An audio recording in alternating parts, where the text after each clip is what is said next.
If you're looking for software development services or planning a migration to Magento 2, the Pronko consulting team is here to help. We specialize in Hiva themes development, third-party integrations, maintenance and support, and custom development for Magento 2 and Adobe Commerce platforms. Feel free to reach out via email, and let's discuss how we can support your next project. Welcome to the Ultimate Magento 2 Extension Development course. In this video, we will dive deep into creating a Magento 2 extension from the ground up. We will cover everything from the core Magento 2 concepts to more advanced implementations.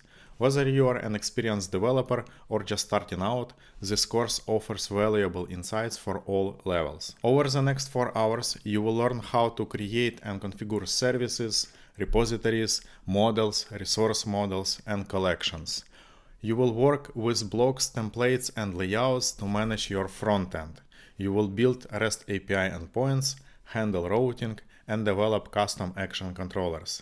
And you will master UI components like forms and grids, and even create custom UI elements to enhance your admin and front-end experience. And finally, we will deploy your Magento 2 website complete with custom functionality to Cloudways hosting. Make sure to subscribe to this channel, hit like below this video, and hit notification bell so you won't miss an upcoming Magento 2 tutorials. So let's jump right in and start building your first Magento 2 extension. For this course, I'm going to use Mark Schust's Docker configuration for Magento. You can find these steps on github.com Mark Schust Docker Magento page. And here, if we will scroll down to the automated setup, we can simply execute a couple of commands that will help us install the latest version or any version of Magento for our purposes. So first step, we have to make sure that we have Docker desktop application up and running. As you can see, I have Docker desktop with no containers running, and the Docker desktop has to be started before execution of this curl one-line installer script. So let's go ahead and navigate to the terminal, and I'm going to create a new directory called Magento. I will navigate to this directory and I will copy this command so I can install the latest version of Magento 2. And once it's installed, we can go ahead and type open https magento.test. And we have successfully installed the latest version of Magento 2 application. So with this application, we can go ahead to the next step and start building our Magento 2 extension. First of all, let's go ahead to app code directory and create our new module. magemastery/popup. Inside popup, we have to create two files, registration.php and etc module.xml files. As a reference, I usually go to module CMS and copy required files that I'm going to use in my module. So registration.php and under etc directory module.xml. Once copied, I can edit this configuration in order to match my module that I'm building. Magemastery block. And this one is component name Magemastery popup.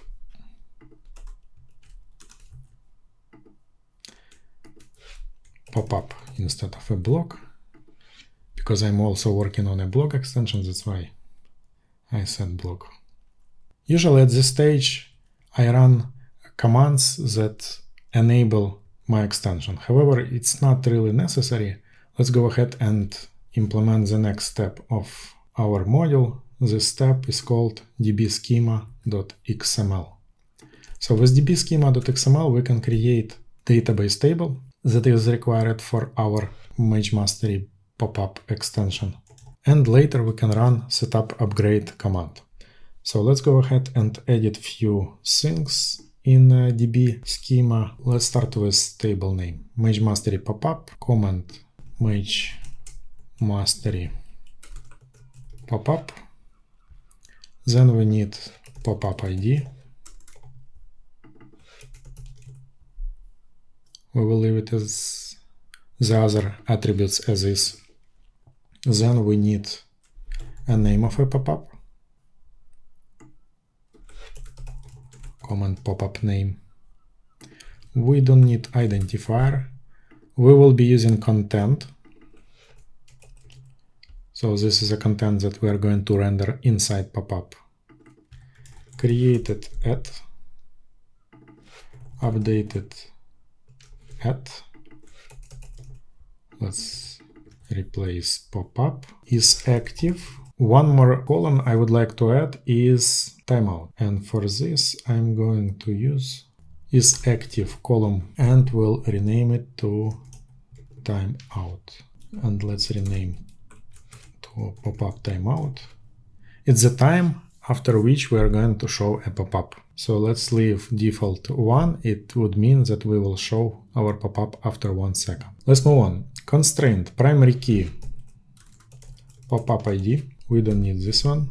Let's rename this index to be name and content. So this is a full text index that we will be using for searching in a grid admin panel. Mage mastery pop-up name content.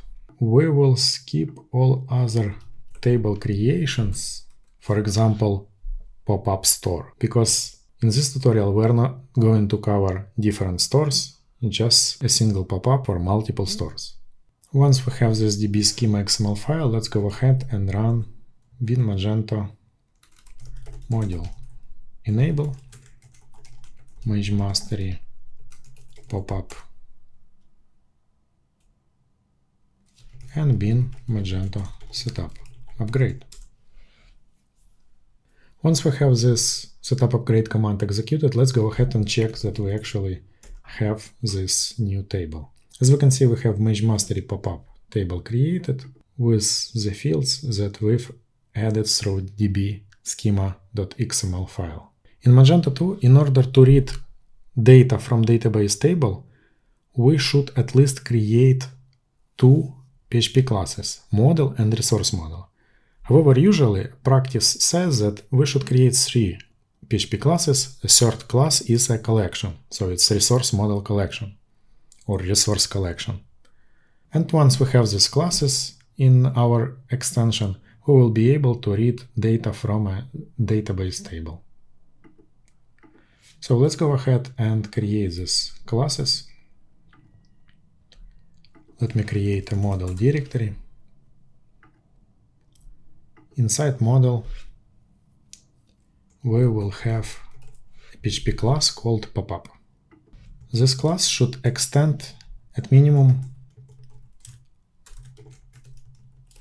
abstract model class located in Magento framework model abstract model, and this class should have construct method where we will call init, a protected method, with the name of a resource model class. Since we don't have this resource model, let's go ahead and create this class, and let's call a new directory called resource model, and inside we will create again pop-up PHP class. The difference between these 2 pop-up classes is that one is a model, so it's a representation of an entity. This pop-up that we are creating is a resource model, so this class helps to connect with a database table and provide data from database table to our pop-up entity and back when we perform some create, read, update, delete operations. This resource model should extend abstract DB from Magento framework, not like data collection,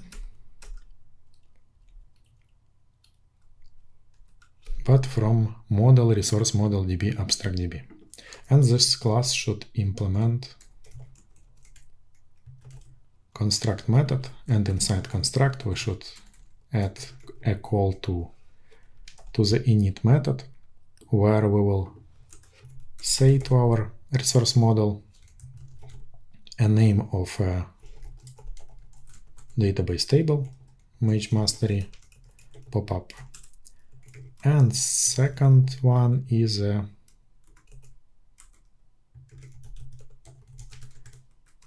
primary key field name, pop-up ID.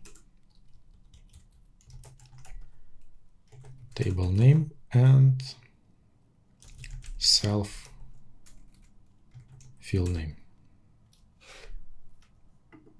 Let's go back to our pop-up PHP class and let's point to pop-up resource model. Usually here I create an alias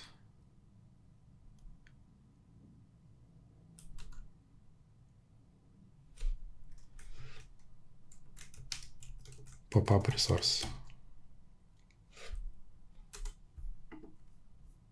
And this should work.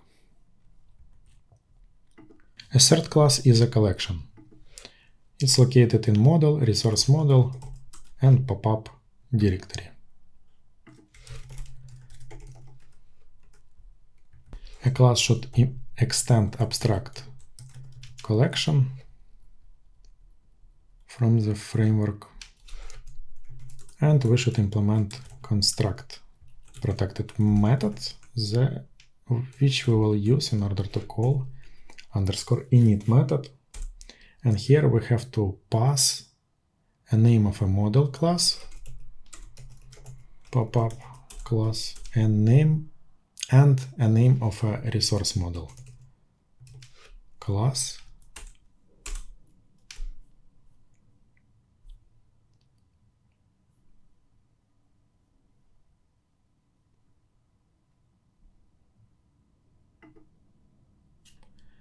But let's use correct name as pop-up resource. And let's replace resource model second argument. With these three classes we can connect to database and use these classes in order to manipulate data in our extension. Also, let's go ahead and create API data directory where we will create an interface, pop-up interface. We will need to add a namespace.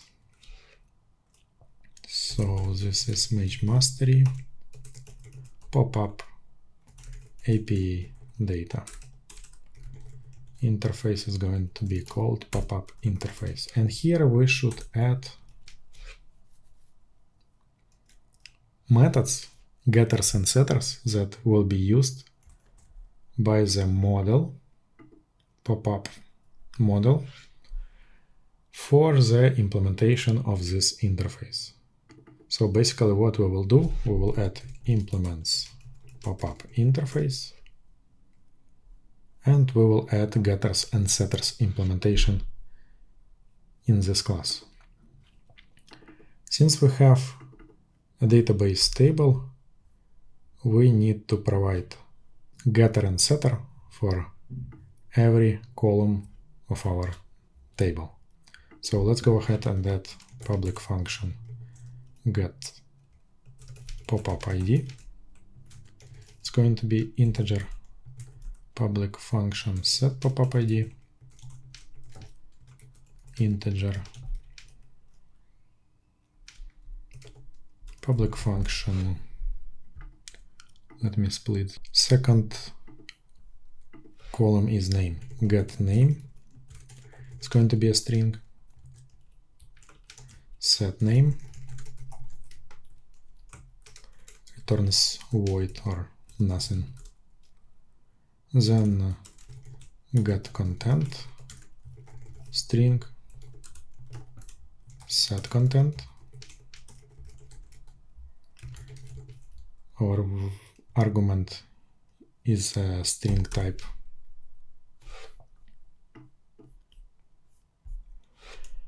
public function get created at, I don't know, let's put it string. Maybe we will be returning some sort of a datetime object, but we can add it or modify later.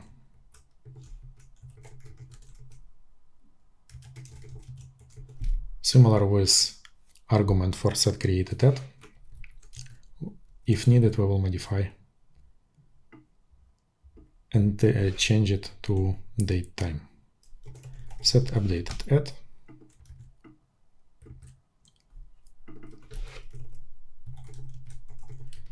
And finally, get timeout.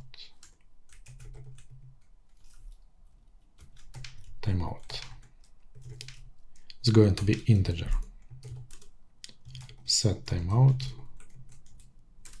integer timeout.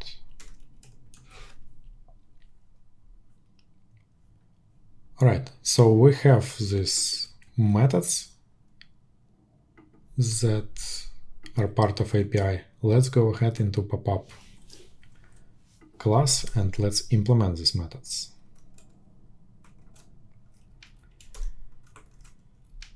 Regarding implementation,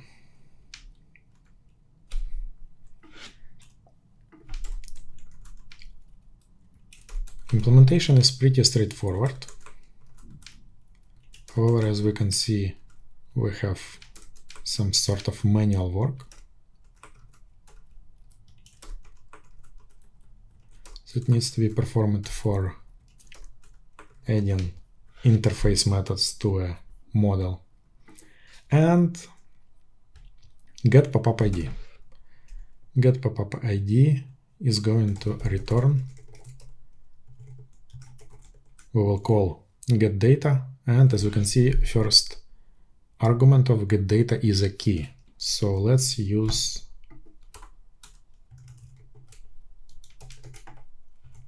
private constant pop-up ID.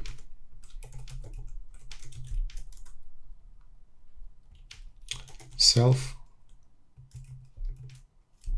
pop-up ID. And we also have to convert this pop-up ID to integer, because when we load this pop-up ID from a database table, it may return string. So it's better to cast this return value from getData method to a specific type that we expect from this get pop-up ID method. As setter, we need to use setData, name of a field, and argument as a second parameter. As you can see here, in setData implementation of a parent class called abstract model, we have some checks, and in case we set to an existing instance or object of a pop-up, it checks whether there is some data, and if it's true, it's going to update has data changes to be true, and then set this value to the key that we use as a first argument. So let's go ahead and copy this implementation and replace few things. So here we will be using name. So let's add name constant, content. What else is active?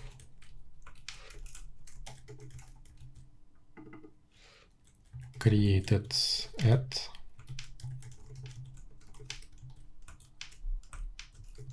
updated at,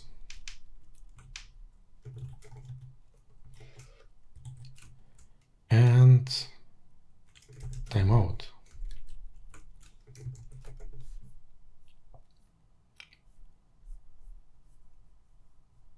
For the set name, let's replace first argument, and second one is the name. Content, it's a string. set content, replacing first and second arguments, get created at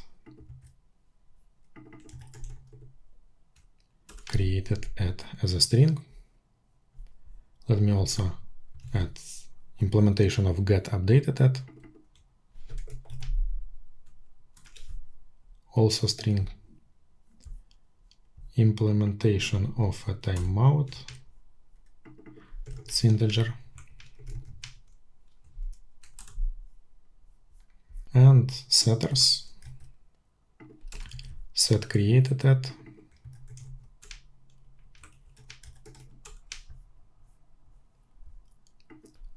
updated at,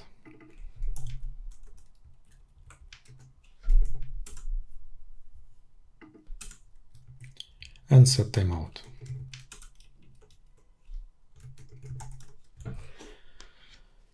So here we have a nicely implemented and is active. It's not nicely implemented, we're missing is active. Yes, is active. Let me add the implementation.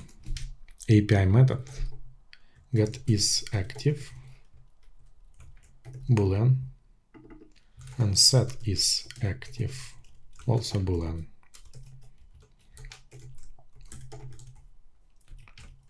We will get back to nicely implemented model just in a second once we will finish this implementation. Set data is active and get data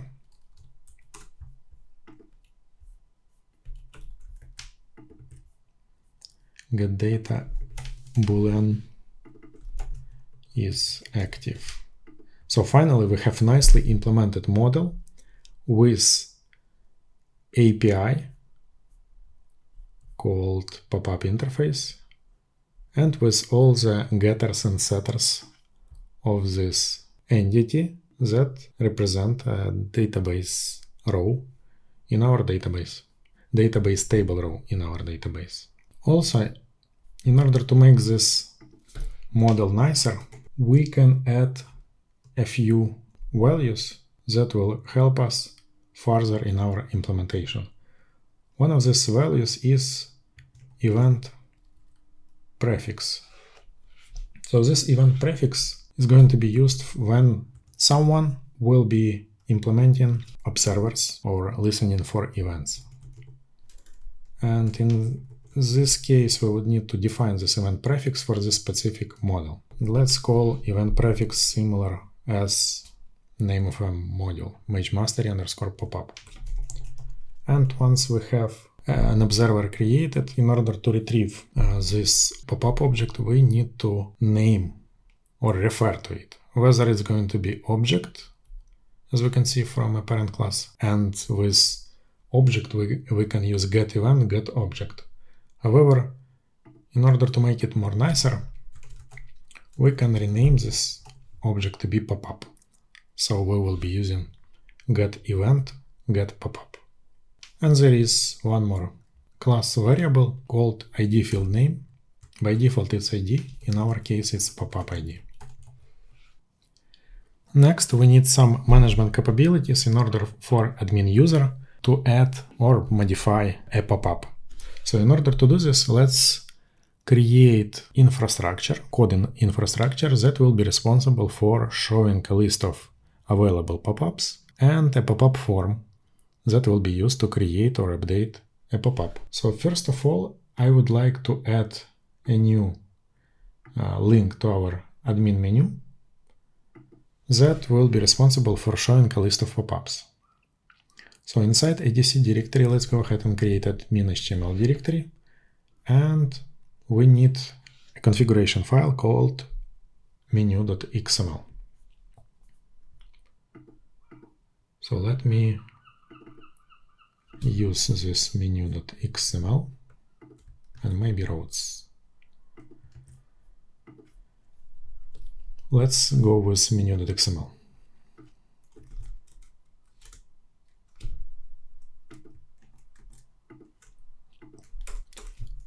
So we are going to add a new menu.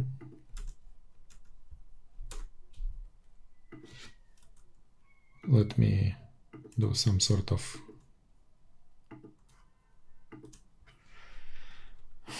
readability update. This configuration file is responsible for adding new menu items. As we can see, we have add XML node, and we have some attributes that we need to modify in order to add our own menu item. So here we will go ahead and use Magento pop-up. Here pop-ups as a menu name. Module. Here I'm missing underscore pop-up. Pop-up sort order 0, we can change it. Parent content elements. And action, here we can say pop-up. Because we will be creating a controller, index controller, and action would be something like pop-up index. However, Magento 2 understands that pop-up is going to end with /index and will render our action controller. If not, we will update this action so it could work. Also, let's go ahead and update a resource. This is something we would need to create, acl.xml file. And since we have our action starting from pop-up, when we will be creating action controller, we will need to have a routes.xml configuration file. And this file is responsible for declaring a route of our module. So let's go ahead and use Magento pop-up as ID and pop-up as a prefix. And here we need to have a module name. It's our module. And it should run before Magento backend. For all action controllers or routes, in order to show our page in admin successfully, all our modules or routes should run before Magento backend route. In this way, we can see our page rendered in admin panel. Since we created a resource, or we declared resource that we have a custom resource, we would need to also have acl.xml file. It's a resource file or ACL file responsible for granting access to the different operations. In our case, it's a view operation of Magento pop-up. So let me clean this a little bit.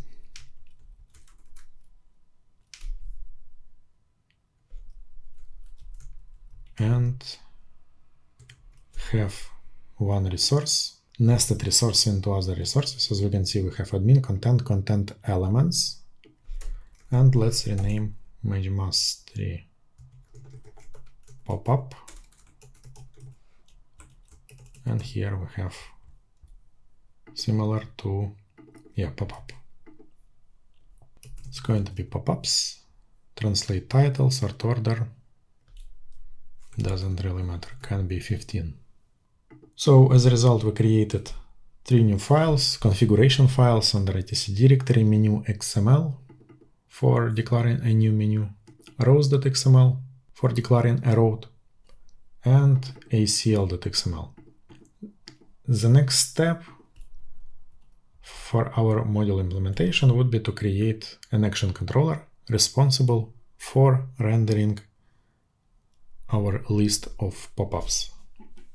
So let's go ahead and create new directory called controller, admin HTML,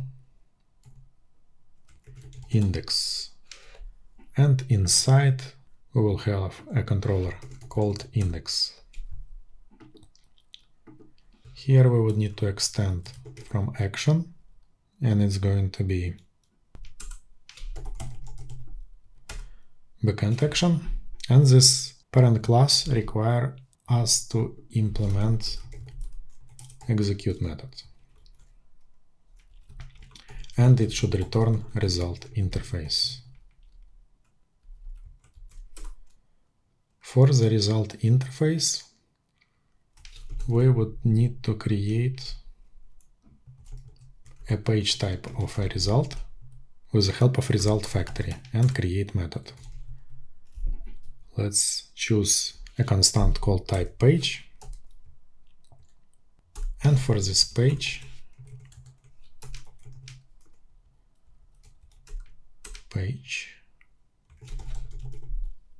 this is Magento Framework View result page. We would need to assign,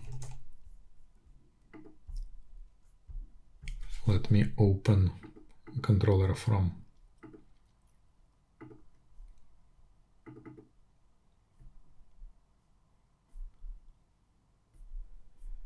we would need to assign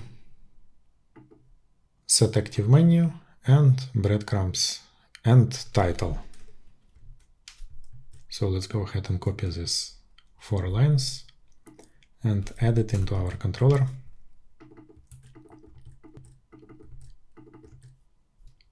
Here, set active menu, we have to use our menu XML and use this identifier in order to set active menu. Then for breadcrumbs, we will be using pop-ups. Here we will also use manage pop-ups. Breadcrumbs in Magento 2 admin does not really render, and we can avoid these 2 lines or skip. However, I will leave it. So for the title, we will use pop-ups. So when we will open a page, it will show us pop-ups name of a page. Okay, so we've added a minimum that we need to see our action controller. Let's go ahead and clear cache. And let's navigate to our admin panel, and inside content, we should see pop-ups. And when we click, we have pop-ups action controller executed. It shows title, it shows meta title, it selects current active menu. However, the page is empty. We will need to create a UI component, a list UI component that will be responsible for rendering pop-ups from a database. Let's go ahead and create a few dummy pop-ups so we can have something to render. Edit inline. Here we will write insert into values and column names. So we would like to add name, content is active, timeout. And here we will add pop-up 1, content pop-up 1 is active 1 and timeout 3, like 3 seconds. Here we will add pop-up 2,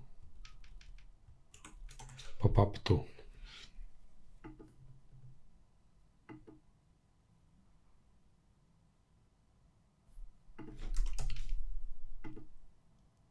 And we have 2 records.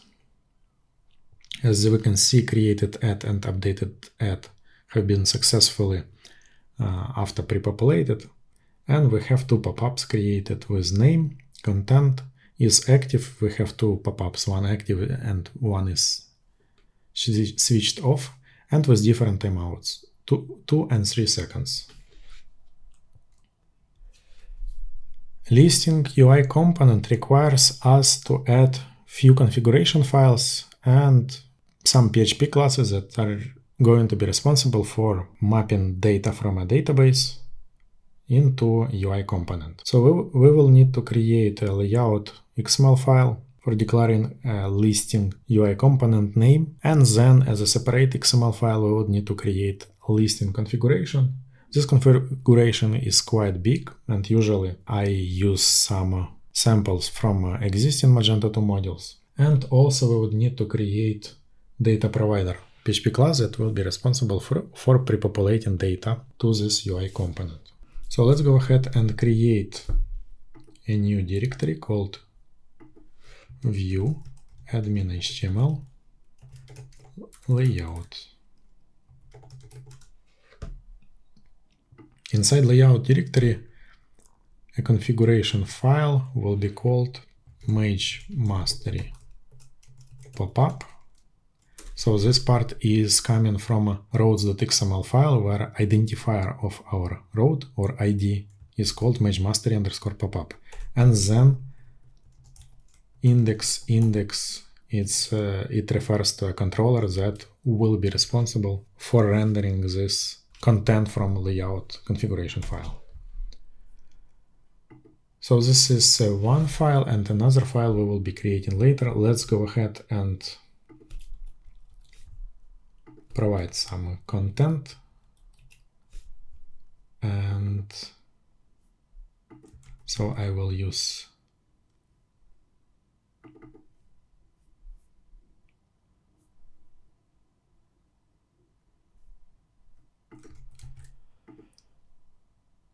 existing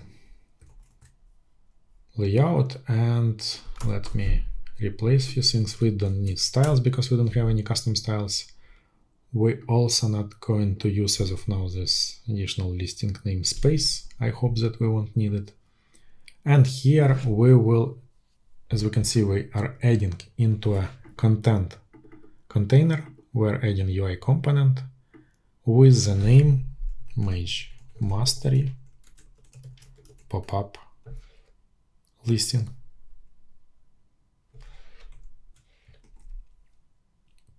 This Mage Mastery Popup listing will be located in UI underscore component directory. And let me rename a new file that I'm going to copy called magemastery popup listing.xml. So there is a relation between this name and name of the file. So layout will match the name of a file plus .xml suffix. And inside this file or component, we need to do a few modifications because this file configuration is huge and it will only work for CMS page listing. In our case, it's not a CMS page, it's magemastery popup listing. And all the occurrences of CMS page we need to replace with our magemastery popup. So let's go ahead and do some modifications. We would need a new button, but let me rename to add new popup, and we would need to create a controller that will be responsible for handling a new road of this button. Here, configuration for a spinner, so we would like to rename it to show spinner for columns. Then depth for the data source. Here is the configuration of a data source. Index field popup ID. Update URL should stay as is. ACL resource we will replace to magemastery popup. Here we would need to create our own data provider. listing data source name of a data provider. And here let's go ahead and rename it Magento pop-up UI component data provider. Here let's replace page ID with pop-up ID. Listing top. So listing toolbar component is responsible for adding some features like sticky header, bookmarks, column controls, full text search, listing filters. We're not going to change it. Filters select. We don't have store view, so let's go ahead and remove it. Listing mass section, delete. Listing mass section. So this is a component for mass sections of a grid. So we have a delete action, disable action, enable action, edit action. So let's start from a delete. So this is going to be pop-up, or index mass delete. Here pop-up, index mass disable. Pop-up, index mass enable. And here provider, we would need to replace to our namespace. Usually a simple typo inside this listing configuration can make the whole listing UI component fail to render. That's why it's really crucial to make sure that there are no typos and inline edit. We can have inline edit, but I don't think that it's necessary for pop-up. Pop-up ID. Select provider. Updated. So it's configuration for editor. Child defaults.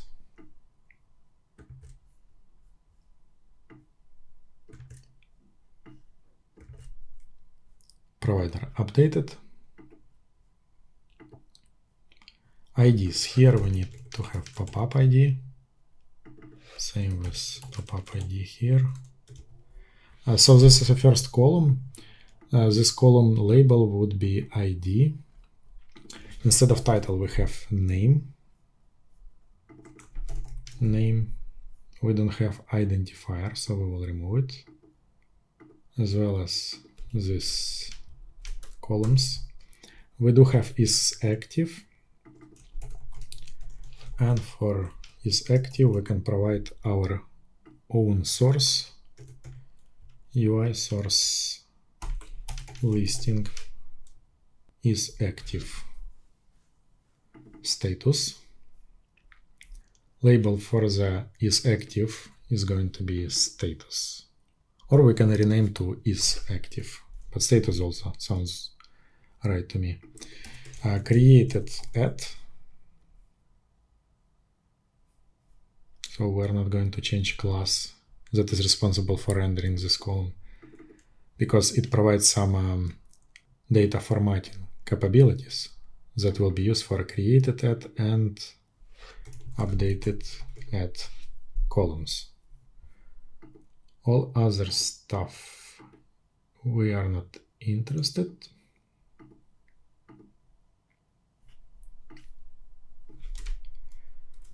And we have actions, pop-up ID, page actions,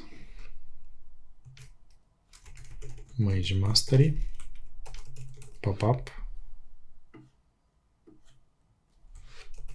pop-up actions.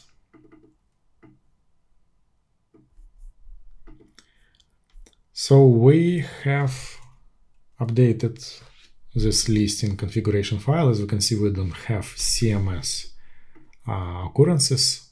It's good because it means that we updated everything related to CMS page to be a Mage Mastery pop-up.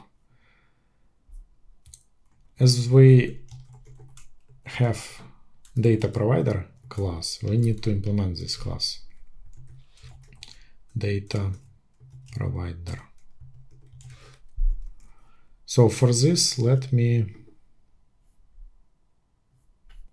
go ahead and use existing data provider, UI component data provider from the CMS module. UI component, so new directory that we will use, UI component, and let's paste data provider. Let's do some modifications. Declare strict types. Namespace Mage Mastery pop-up. Here everything seems in order.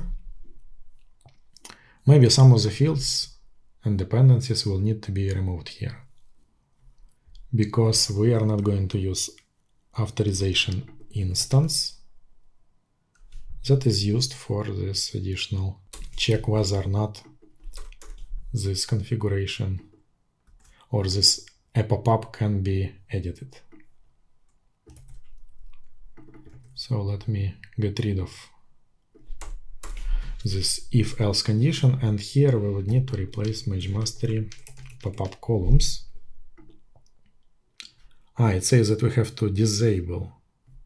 Okay, so we are not interested in this method.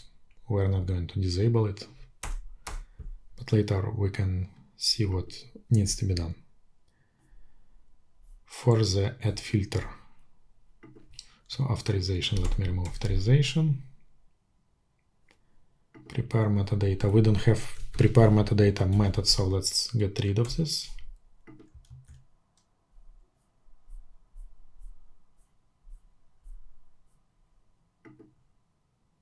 Add filter interface.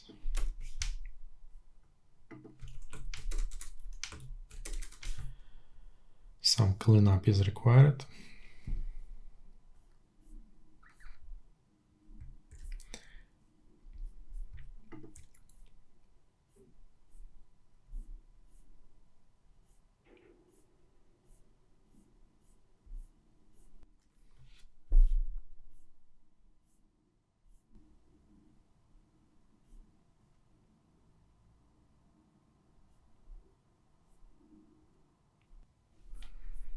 What we actually can try and do is, since we don't have anything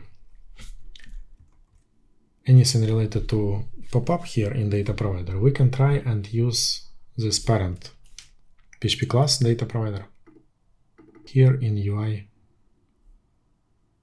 component in data provider class. It may not work, however, we will add our data provider usage once we will find out that it doesn't work.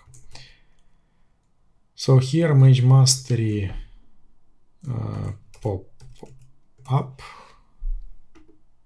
options. Let's comment it so we can see what we actually are going to see with this listing configuration, as well as actions column. So first we render columns and then we add some additional capabilities for this listing.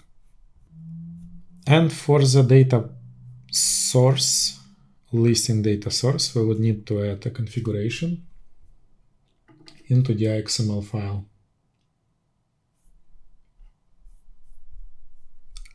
So this configuration will be used in order to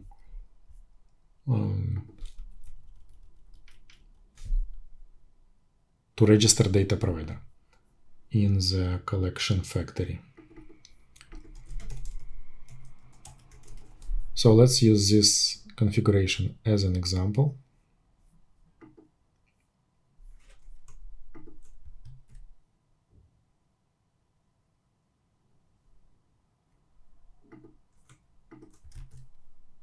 And yeah, we would need to have more than just XML node because we don't have .xml file. So let's add this .xml file.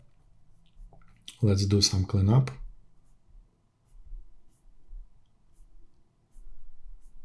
Actually, we can remove everything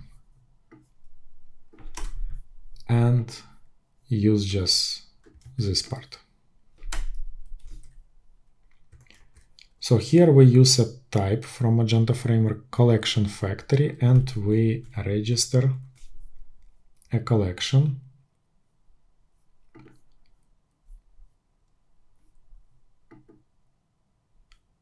that is our data source.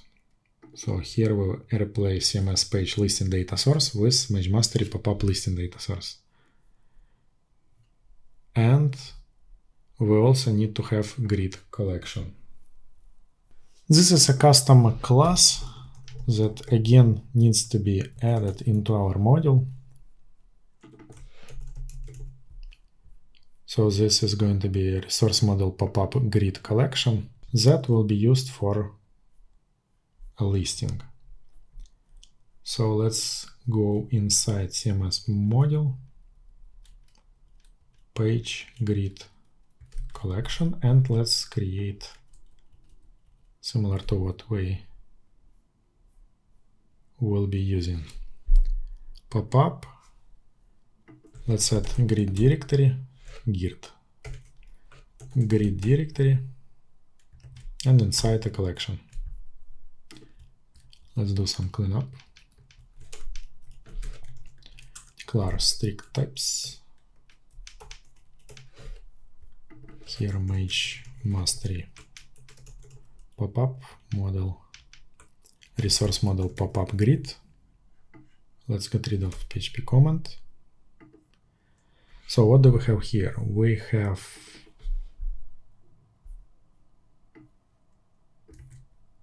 a resource model pop-up collection, pop-up, and this is a parent class for this collection class. And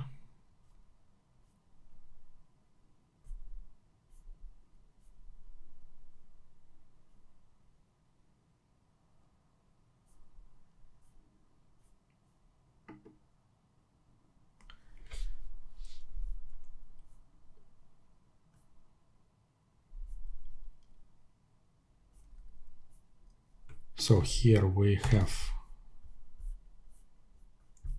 a construct method. We will need to regenerate this construct method and correct dependencies, and as well as correct parent construct method call. So let's do some updates here.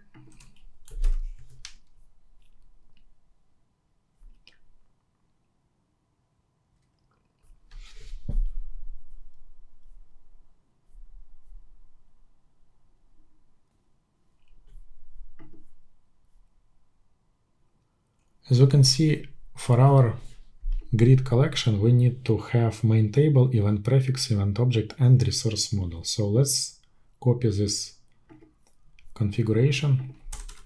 Let's paste it here. Let's use our grid collection here.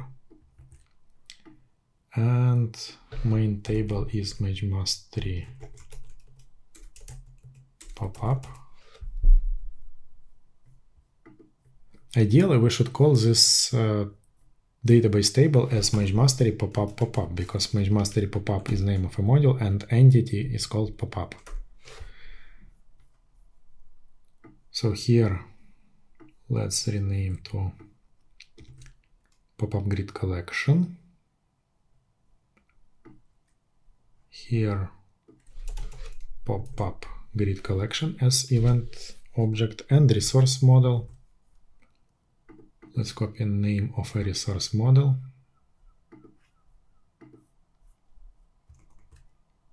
Into and replace it with our resource model name.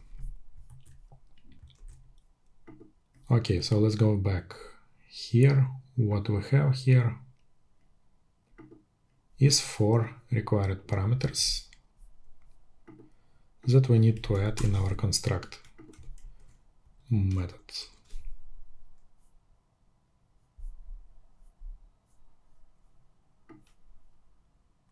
And let's copy these calls.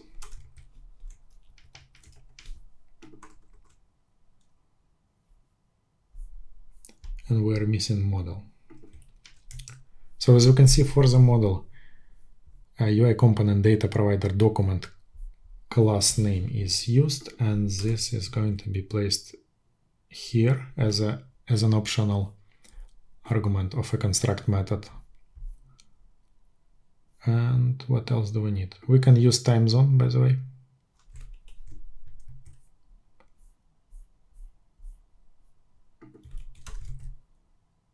Time zone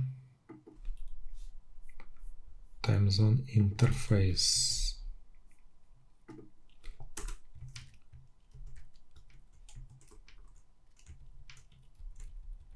Let's make it required, so we will not be using this object manager that we have here as a dependency. So let's remove this old version of construct method, and for this we need to have our own fields created at and updated at. Aggregations, set aggregations, all these methods are not customized, but they are used in some or another way. It's just required to be implemented by the search results and search results interface. Okay, so let's remove unnecessary.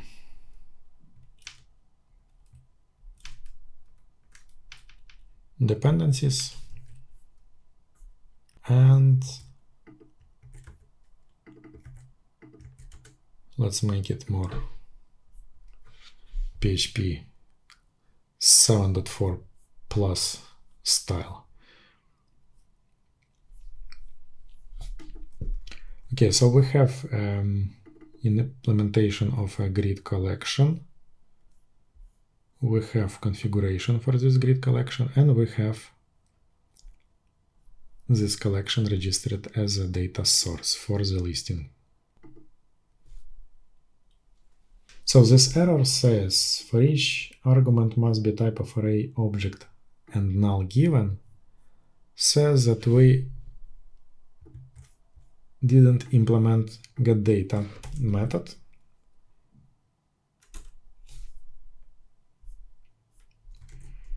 Line 254. Custom attributes for search result output. And it means that, and we don't have custom attributes methods. Well, technically we can have them.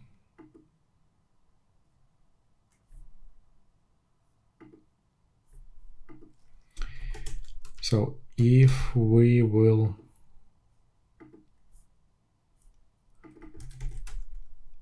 implement our own version of getData,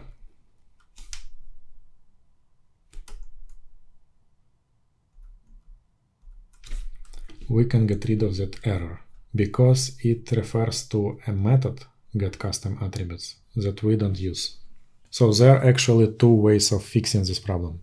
Either creating our custom implementation of getData with this similar for each and prepopulating array of R items with items and total records keys, or we can add implementation of this getCustomAttributes and return empty custom attributes data interface. We can return empty array. So let's go ahead and add this. So in order for us to implement this, we need to implement 4 methods. And for getCustomAttributes, we need to return empty array. And getCustomAttribute should return null. I hope that we can return null. Return null.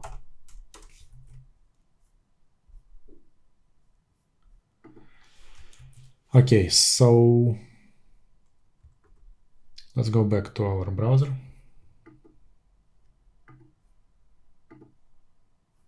And try to refresh a page.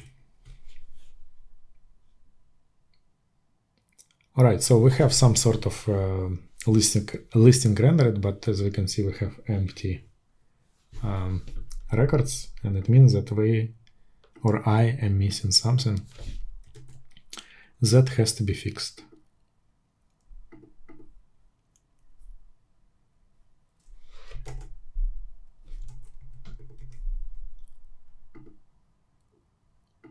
Yeah, so it means that that method does not return a method that is responsible for pre-populating data, doesn't know how to correctly return data from our database table. So search result to output method has to be reimplemented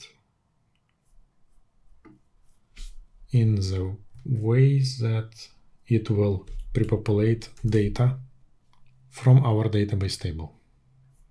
So let's go ahead and use our data provider. Let's implement search result to output method, and let's get rid of these custom attributes. And so here we have an item, and this item is a pop-up model, or it's a document. I'm not sure. We will check. So this is good data that we can use for our items array, and return type declaration is missing. So the return type is array.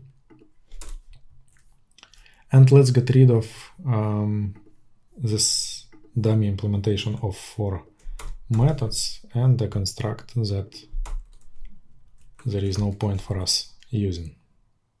Interface, not a construct. So let's get back to data provider. And here we need our own data provider.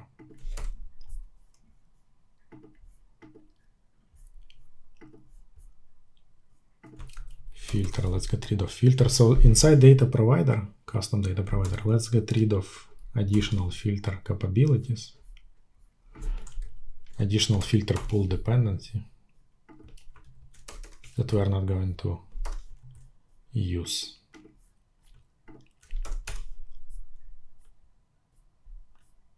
Search result to output. And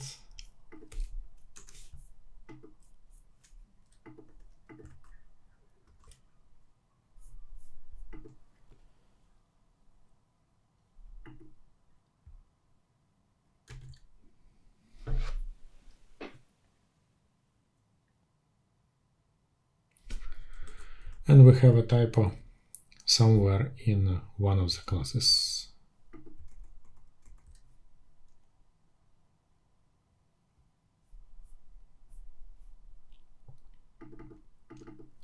But where exactly?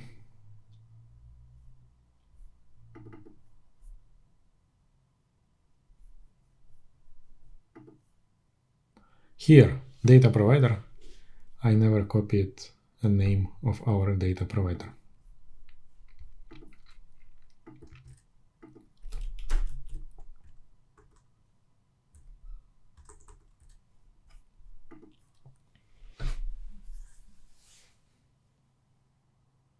Okay, so we have 2 records rendered from a database.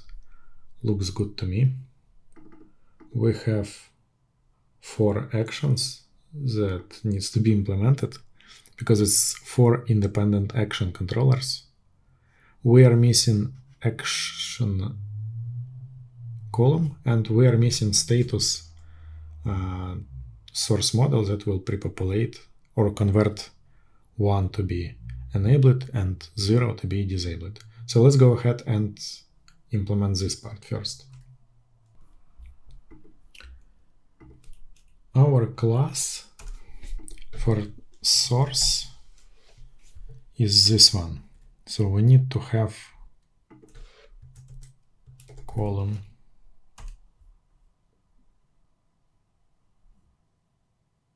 is active.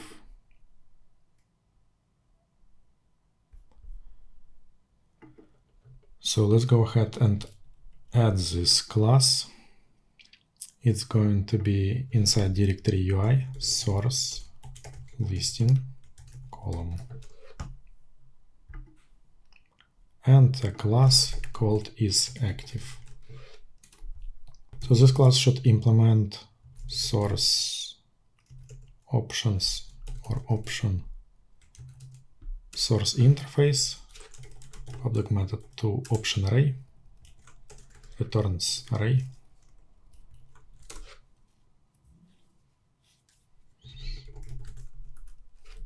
And here I would need to guess, but instead of guessing, let me go to one of the existing options.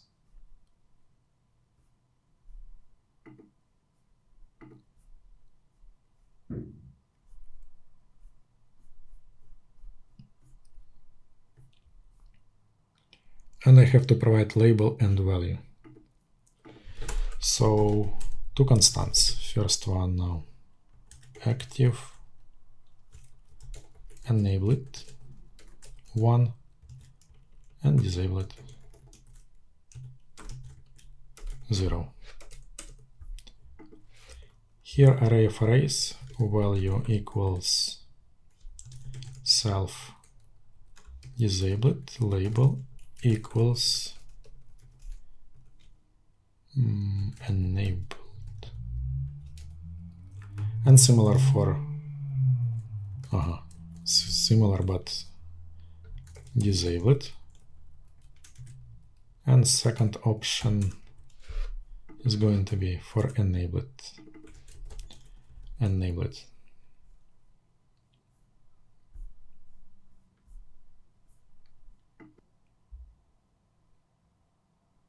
As a result, we have correct status. Okay, it's good for correct status. Let's go ahead and add actions. For the actions, let's find actions column. And we need to add pop-up actions. Let me copy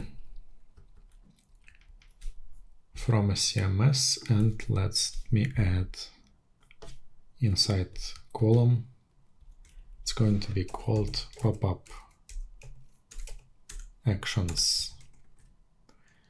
Here, again, let's do some cleanup. Let's add declare strict types, image mastery, pop-up, pop-up actions, name of a class, and two URLs. Pop-up index edit and pop-up index delete.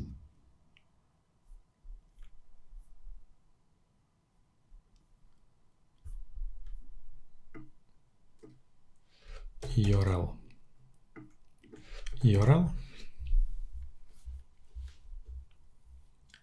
So here what we have, escaper. So let's get rid of this escaper. There is preview. We are not going to have a preview.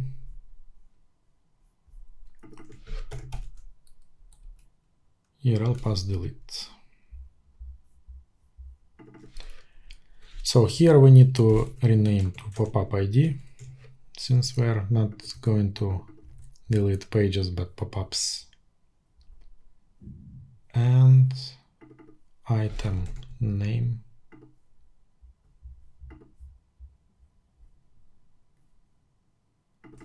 pop-up ID, here, return type array, So we don't need this dependency. And also this dependency as well.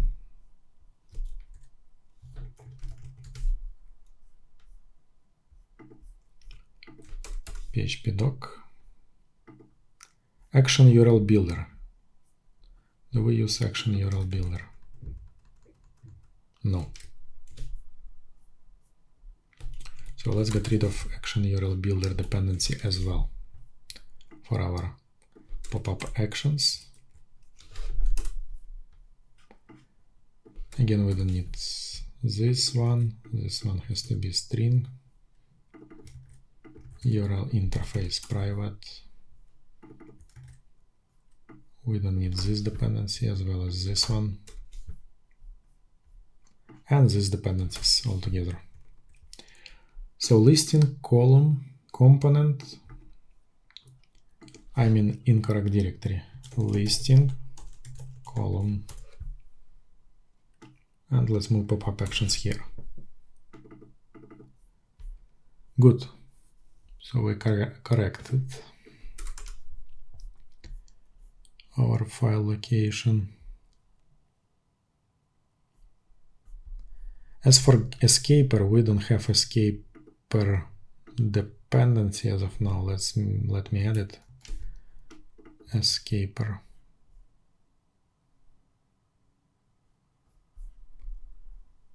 And here we have a new dependency called escaper.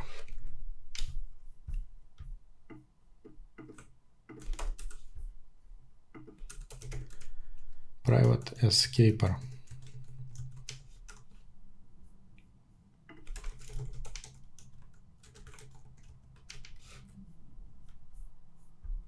Cool. We have this dependency added. And pop-up actions class is ready. Let me check that everything is fine here. And let's refresh a page. As a result, we have two actions, edit and delete, with the correct URL and correct pop-up ID once we hover over. This listing gives us some actions that we've added through a listing.xml configuration file. There, delete, disable, enable, and edit. Edit is a mass action that allows to edit multiple elements or rows at the same time.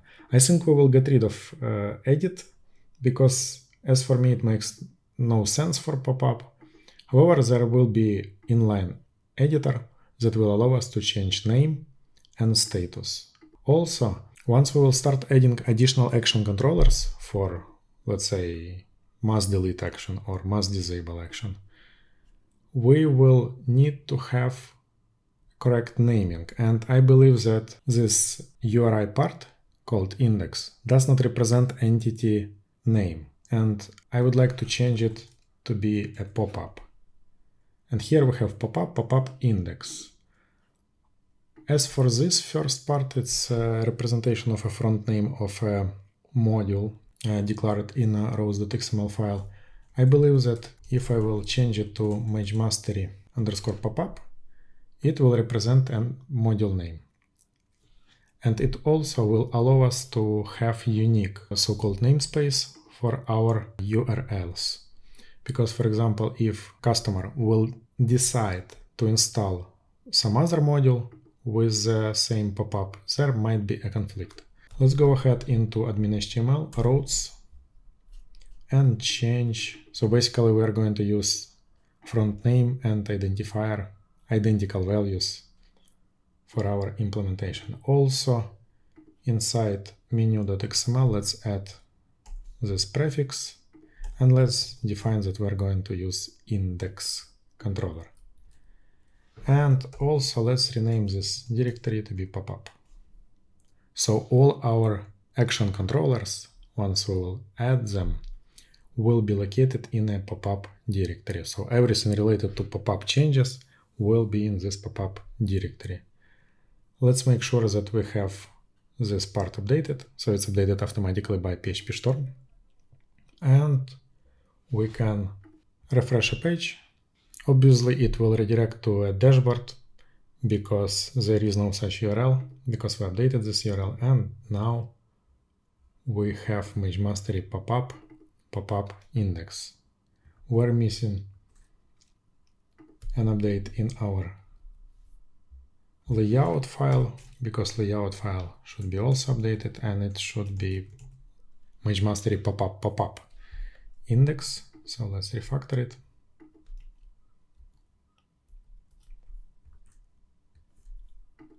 Alright, so we've changed URL. It looks much longer but nicer. And let's implement a change of a status of an entity. For this, we're going to implement API interface called pop-up repository. We will implement implementation of this interface, and we will add save method into that implementation into a service class that will be responsible for changing status. Also, we will need to add an action controller for enable or must enable, must disable status actions. So let's go ahead and first add an API. So inside API directory, let's add pop-up repository interface.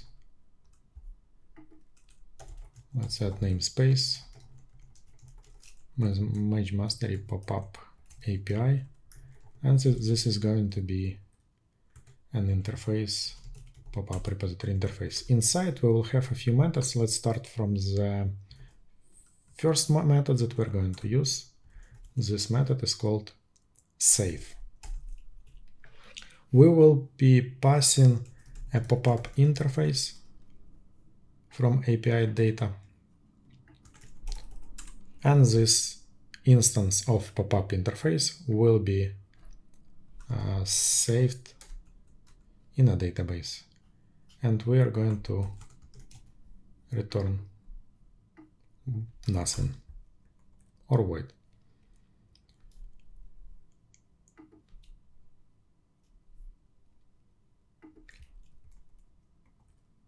Also, let's add a method that will be responsible by a getById that will help us to return an instance of a pop-up interface, and we need to pass pop-up ID.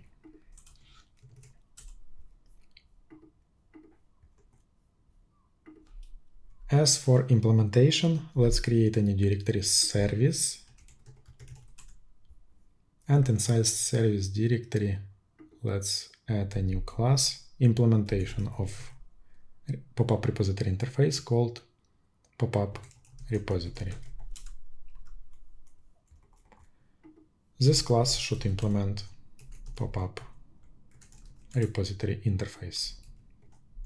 Two methods, let me import them.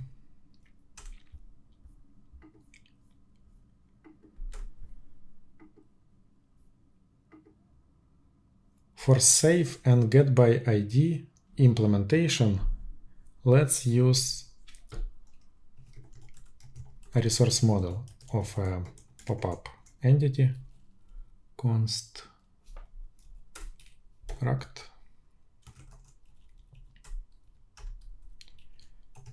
private read-only pop-up. Let's import it and let's call it resource. But let me rename it as pop-up resource. So it's an alias for our class. And here we will use resource save and entity and resource load.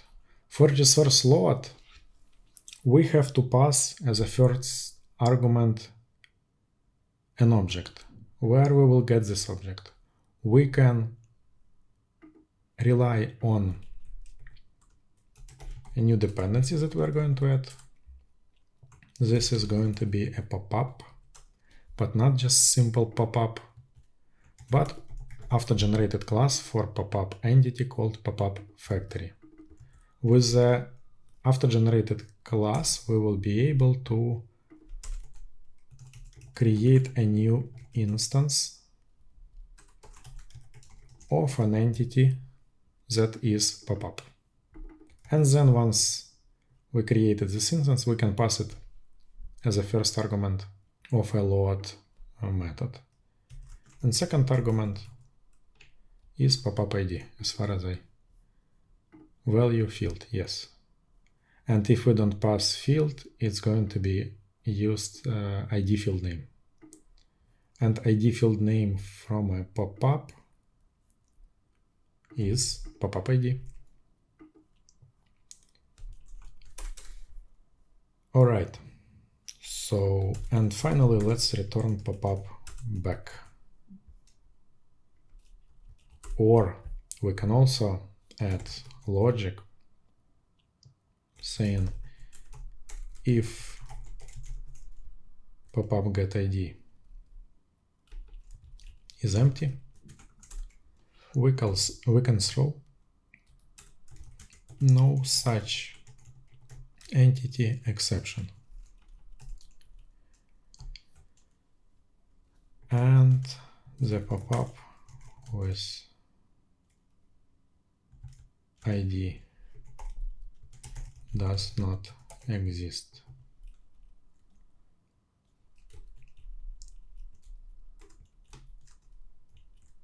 And let's pass pop-up ID.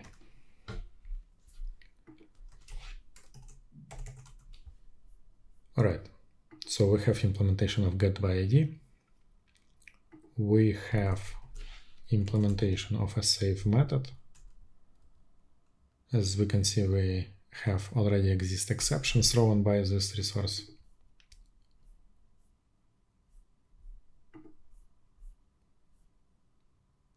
And we can, let's add PHP docs, and we can go to di.xml configuration file, and here we will add preference. As for preference,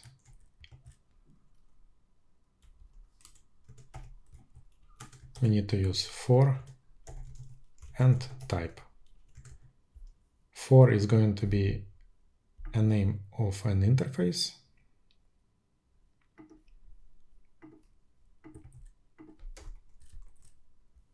And type is going to be an implementation of this interface. This is pop-up repository. And every time some class will depend on pop-up repository interface, an instance of pop-up repository will be created and injected into a construct method.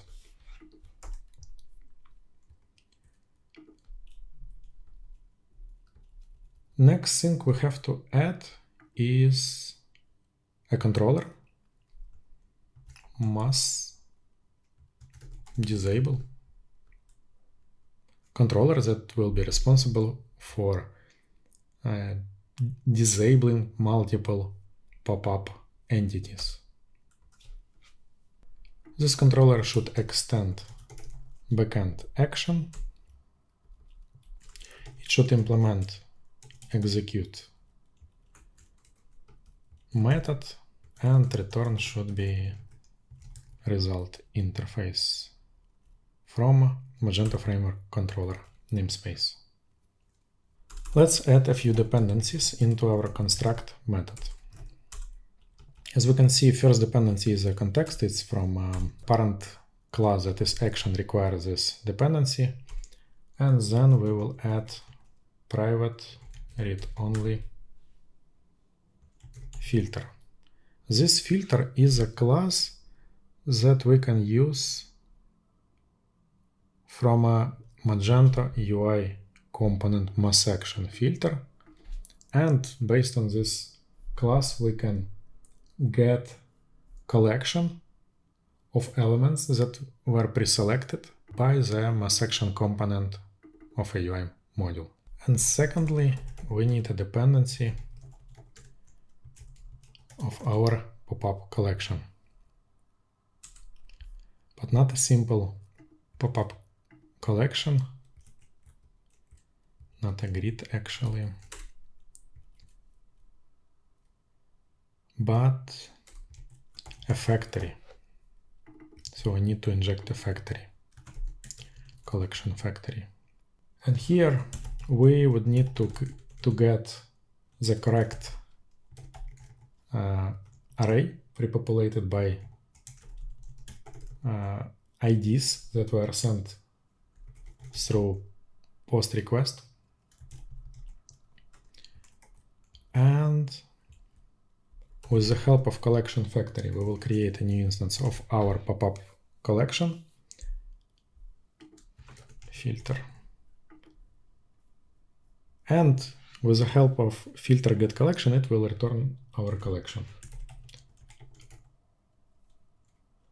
Let's read size of this collection. Get size. So we can then use message manager, add success message, a total of number records have been deleted.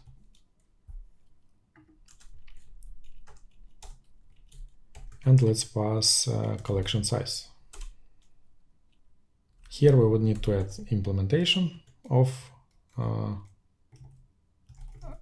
updating our pop-ups. And finally, we have to create an instance of result. With the help of result factory, it's a dependency that we can get or use from action parent class. Let's use create method, and here we need to use redirect and return result, and we have to set path where we would like to redirect. Usually we can use something like this. Alternatively, we can write directly pop-up or pop-up index. And here, as for implementation, we are going to for each our collection as pop-up. Let's add pop-up interface, and for pop-up set is active. We need to refer to pop-up interface, and we are going to be use disabled constant that we are going to create. So let's go ahead and create this constant public const status disabled and enable it. Once created, status disabled, right, is not compatible with declaration. It's Boolean. Let's rename argument of set is active to be integer and status. Same for the implementation.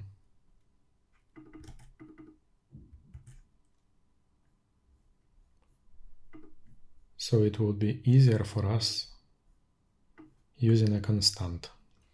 Status disabled. Also, we would need to inject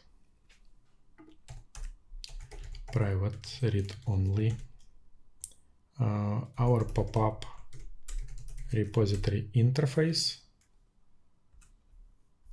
and use it here with the save method. So we updated status and we executed save operation.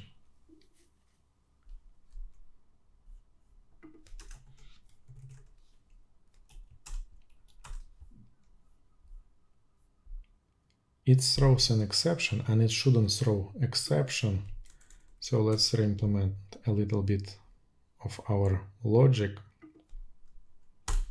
Let's add try catch.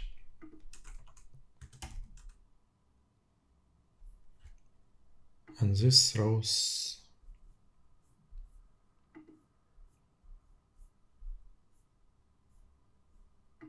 already exists exception.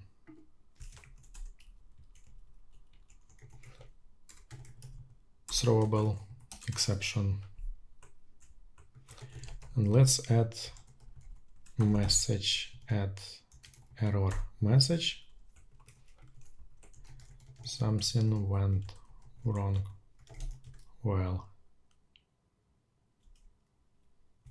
processing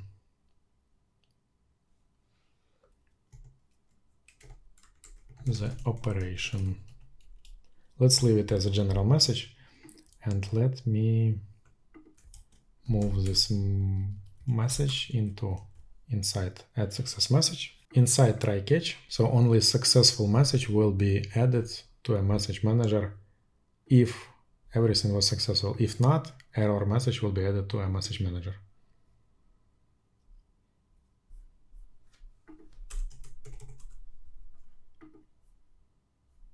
And I still have localized exceptions that should not happen.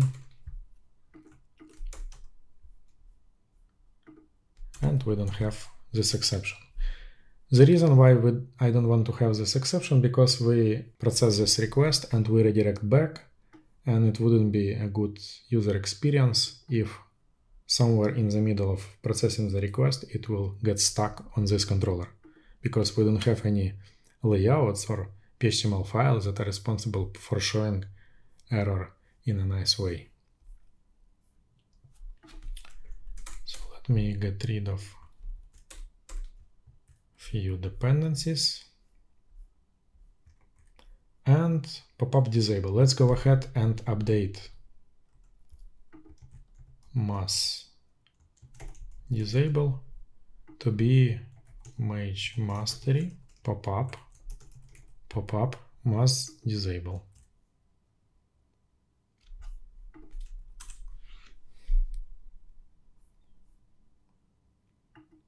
Also, I would like to remove this action, mass action called edit, because it makes no sense.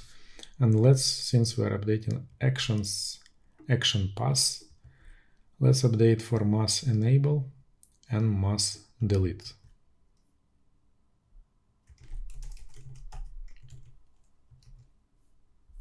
And inline edit as well. So we have 3 more action controllers to be implemented. Let's test our implementation. I am going to use a pop-up one that is enabled. I would like to disable it. And as we can see, we successfully disabled that pop-up. Let's go ahead and implement mass enable action. So I will copy mass disable and I will change mass enable, and I will change the set active to be status enabled, and success message to be having, did I write deleted here? Disable should be disabled, and in enable, enabled. Looks correct to me. Let me go ahead and refresh a page, and let's try to enable both of these pop-ups. Yes, it works. Disable works, and message is correct. Works. I think it's time for us to implement delete operation. As for delete operation, let's copy mass disable and say mass delete. must delete. We need to implement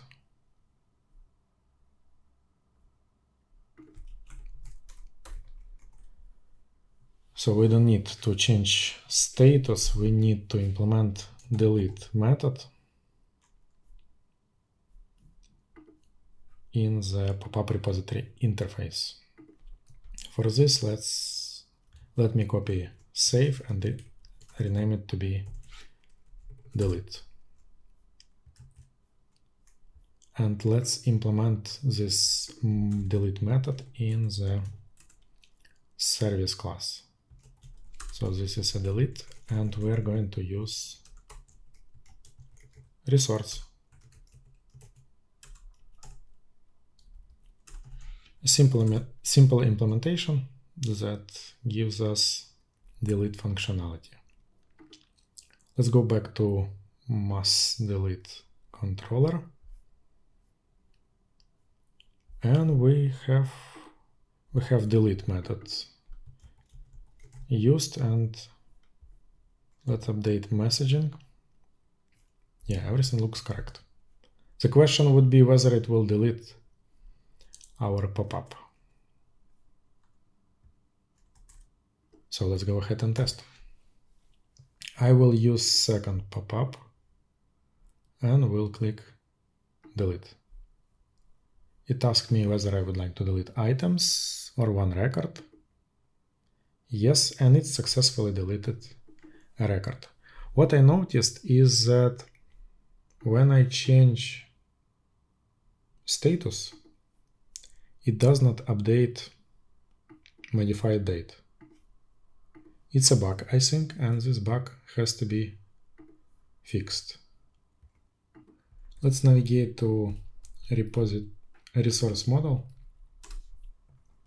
And here let's add a new method called before save. And for this before save, we're going to use object set data updated at equals 0.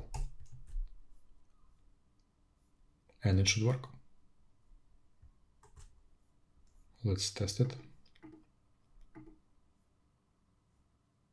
Yep, it works.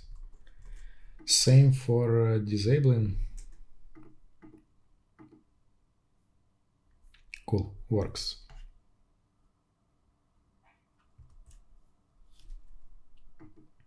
So we are resetting updated at every time we just before saving our entity pop-up, we're resetting updated at to be 0, and in this way MySQL or MariaDB will automatically update this field to the current timestamp of the server.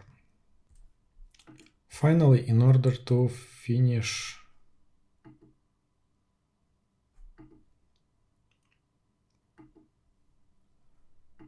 we also have delete operation left and inline edit.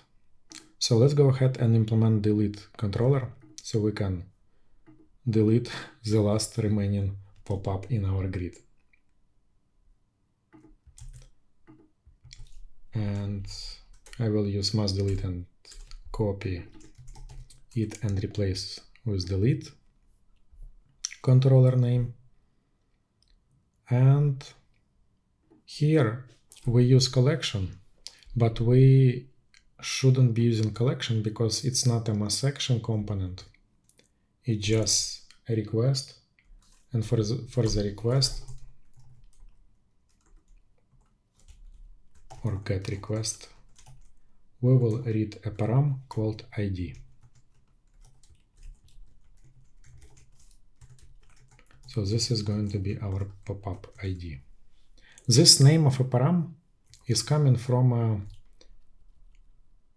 UI component request field name, where we specified that we would like to call our request field name parameter as ID. We can rename it in any other key or name as we wish, but we will be using this simple ID. So we have pop-up, and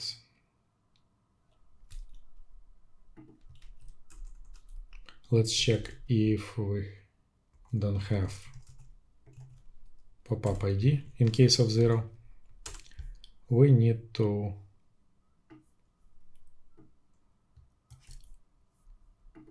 redirect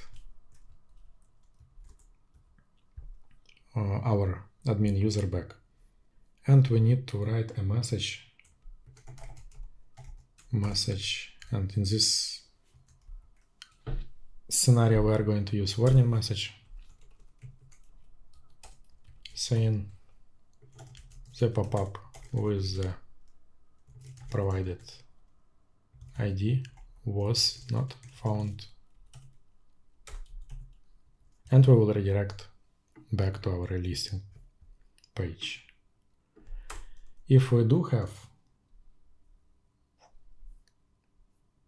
pop-up ID, let's inject another dependency. This dependency is, we do have this dependency called pop-up repository interface, and we will be using pop-up repository get by ID, and we will pass ID.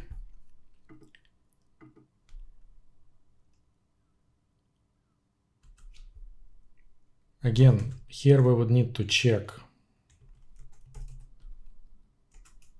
whether we successfully loaded a pop-up, and if not, we will use same warning, or else let's put it here, and let's use pop-up repository delete, and let's pass pop-up.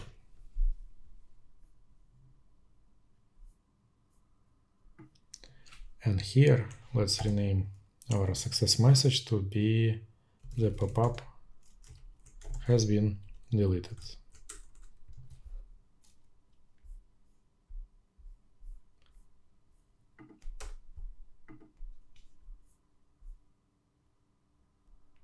And that's it. Since we've created a result that is redirect type, so it's redirect instance, we can have only one object creation, and here we will just redirect back. Let's get rid of this dependency, and seems like this as well. The problem with this method, I may guess, is that we have to pass an instance of a pop-up, but in order to have this pop-up, we need to load it from a database and then pass. It's a kind of a positive and negative thing, because from one side we are checking whether we have this pop-up in the system before deleting it, but from other side we are performing additional operation. I select query into a database. So let's hit delete.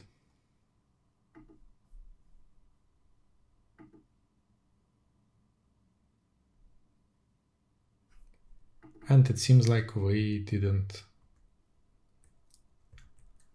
rename our actions. UI component listing, pop-up actions, and here we have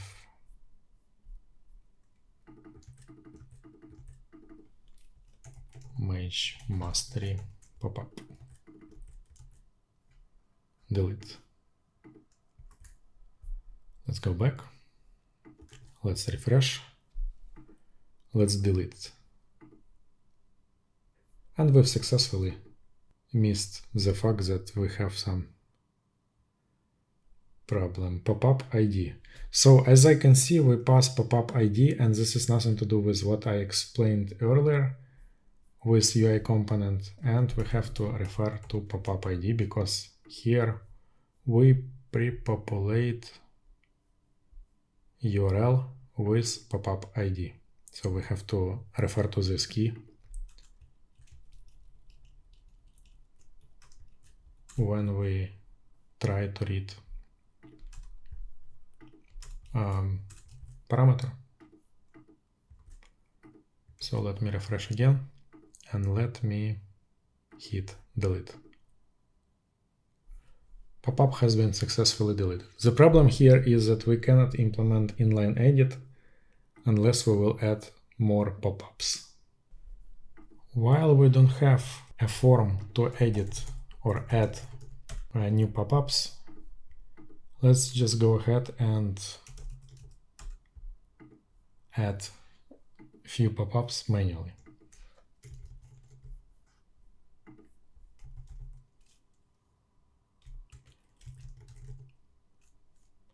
Name content is active timeouts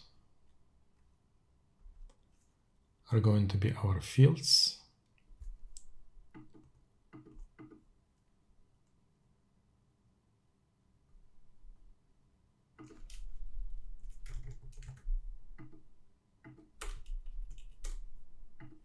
And values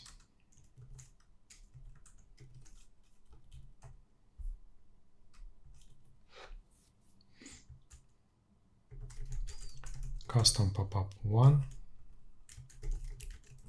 custom pop-up 1, 3, and let's copy paste and have some different data.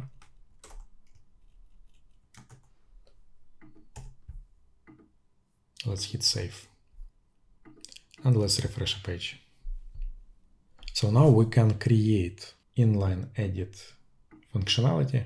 So we will be able to change name, status, and probably I'm also thinking to add timeout column because it's one of the mandatory things to see instantly when we visit this pop-up listing page.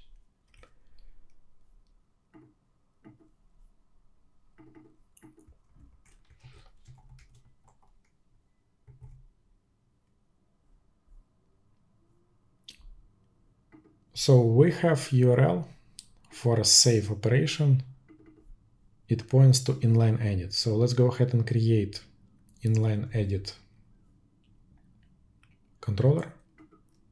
I will copy delete controller, inline save, and rename it. Here, unlike other controllers, so instead of returning or redirecting admin user to a listing page, we should be creating a JSON result, so we can pre-populate this JSON result with the data that we will return back to the listing component. As for parameters,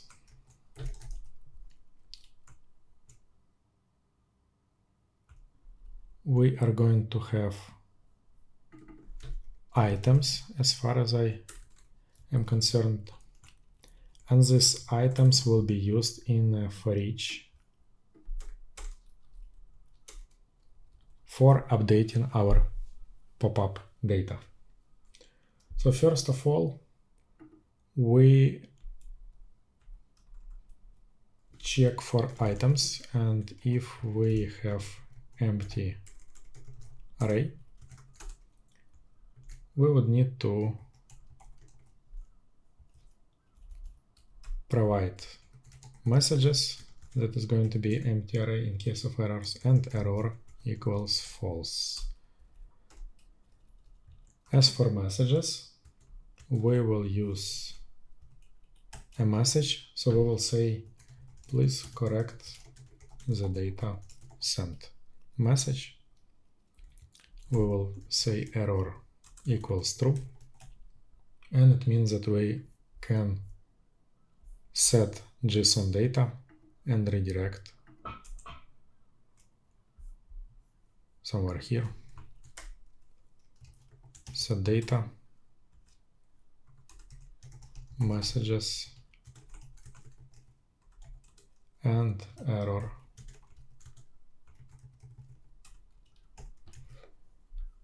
back to the listing component. Or else we need to implement saving logic. As for saving, what we can do here, we can go through for each items. So items is an array, associative array with pop-up IDs and data sent from the inline form, from the listing component. And by going through pop-up IDs,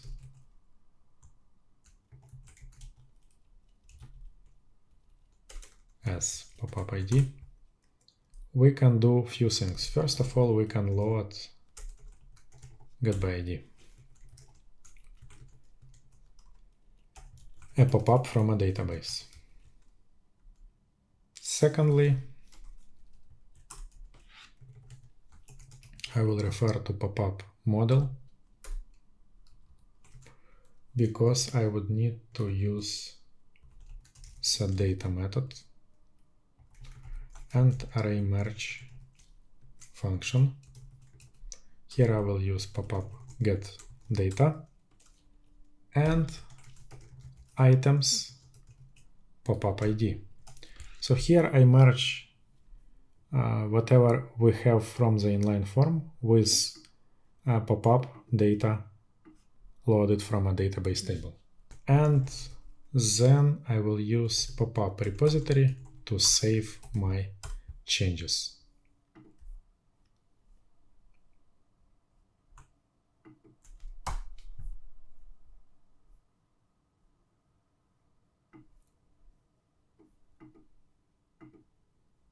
So here, in case of errors, instead of using message manager, I will be using messages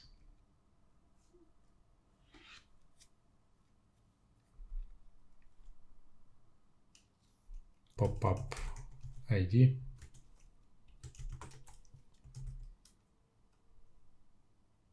wouldn't have any ID, right?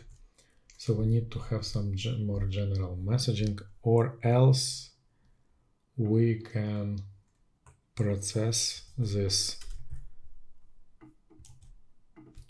save operation individually, meaning that we can pre-populate messages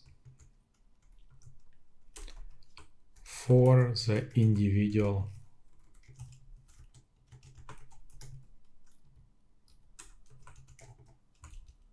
pop-up ID.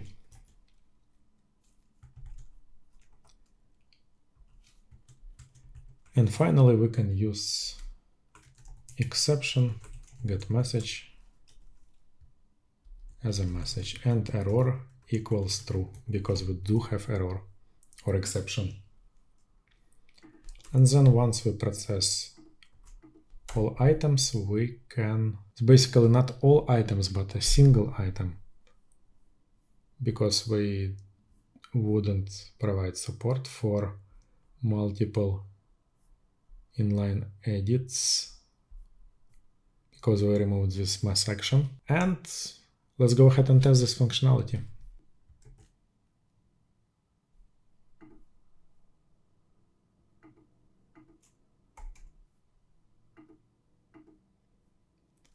So let's hit save, and we have few errors. Let's see, what do we have? 404. For the inline save, it's inline edit, it's not inline save. So let's rename our controller inline edit. And let's try again.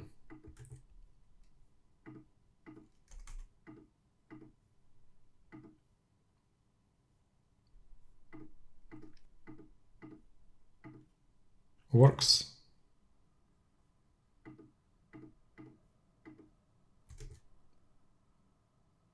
And we successfully implemented inline edit functionality for this listing, pop-up listing component. The very next logical step in our pop-up extension implementation would be to add a form that will be responsible for creating or updating a pop-up. So in order to do this, we have to implement two controllers. So one controller will be responsible for redirecting from a new controller to edit controller, layout XML file, form component or form UI component, and data provider PHP class. So let's go ahead and implement first controller. It's going to be a new controller that will be responsible for processing this click and redirecting to a edit controller. So let me go ahead and create new controller called new action. This controller will extend Magento backend app controller. And here we're going to create execute method. We will ensure that we return result interface from Magento framework controller. And we will create a new instance of a result. And this is going to be forward. And also we say forward action new. So this should work. Let's go ahead and test.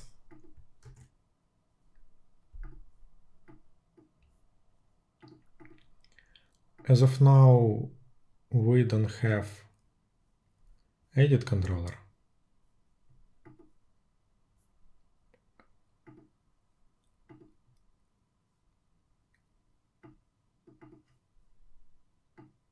That's why it shows page not found.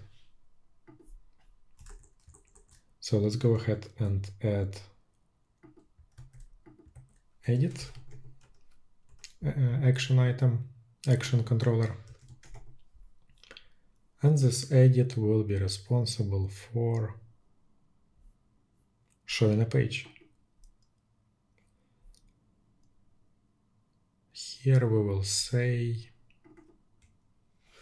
new pop-up.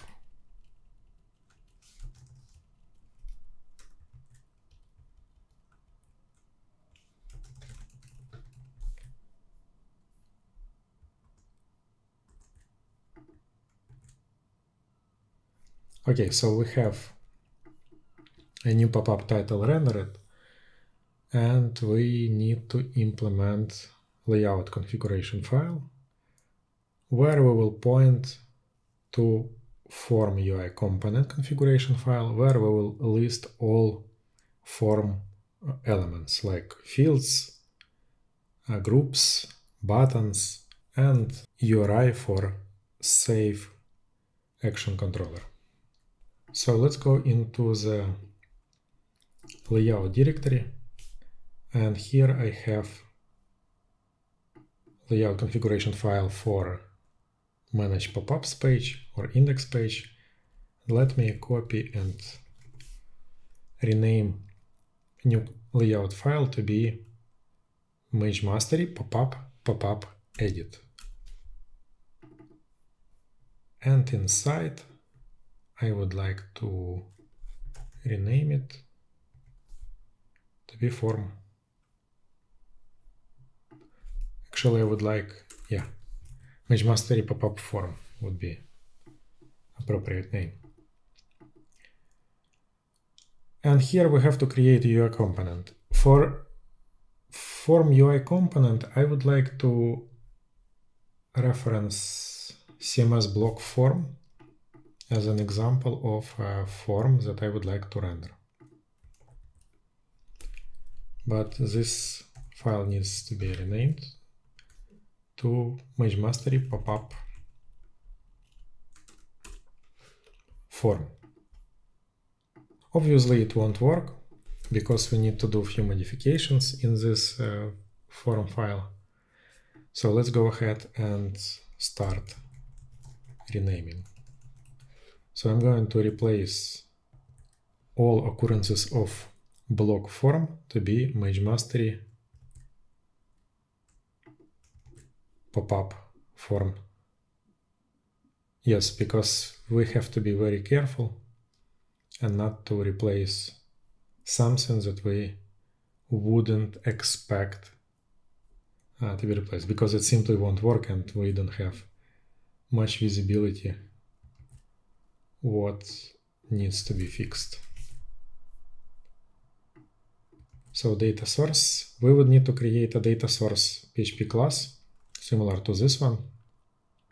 Here we will rename to, it's a submit URL Magento pop-up directory, and save action controller. Name of a provider. Here we will say pop-up ID, pop-up ID. And we are going to put, we will be using one field set called general without a label. I think it would be for our pop-up implementation more than enough. So source of our pop-up form would be pop-up, data scope pop-up ID is active. So here we better open a DB schema, not to forget what we have. So we have is active, so it's fine to have is active here. Rename it to pop-up. Enable pop-up. What I usually do with when I implement listing configuration file or form configuration file, I try to have one field, one field set, and see my result, whether I move into the right direction, because it would be hard to, let's say, if I have a form of 50 fields that I have to render, and different fields have its own configuration, own PHP classes, source providers, and so on. So it's better to have one field prepared and then render a form, and then field by field update that form configuration file and see the result in a browser. This is what I would recommend doing. So instead of title, we have a name. So let's rename it to name pop-up.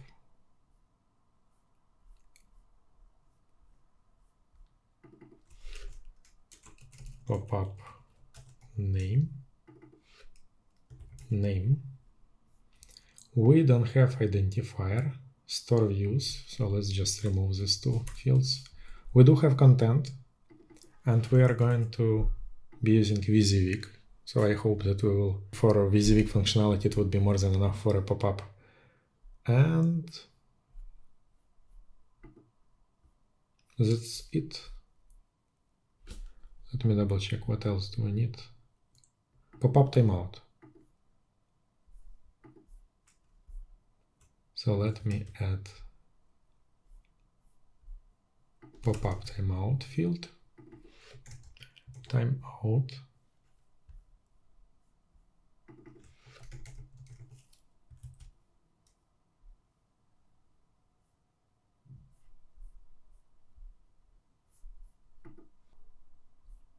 But before trying to see the result, we have to create custom data provider. So let's go ahead and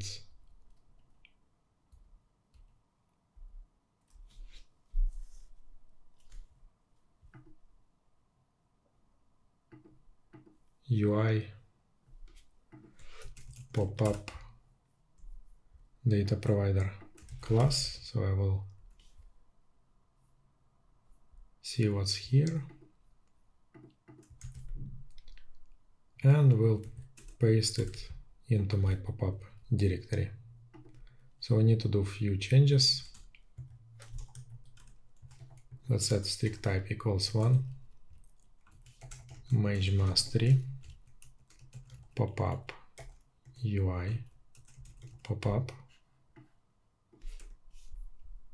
Let's simplify. And we need to provide collection factory. Mage mastery, pop-up collection factory.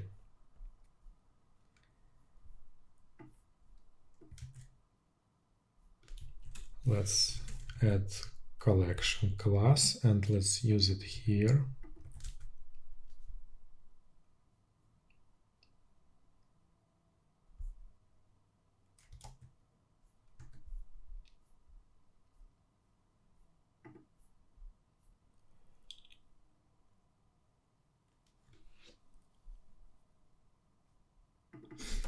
Okay, so let's remove it for a second.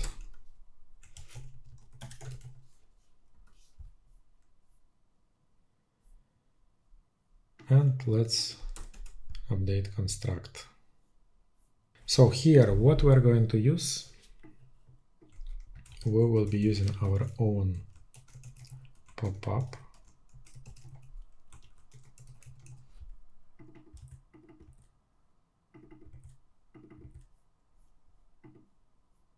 We will fix getData to be getArray. We will command this one. But before commanding, so we will be using something like mage mastery pop-up here and there. But as of now, we don't need this data persister because we are going to have a new pop-up.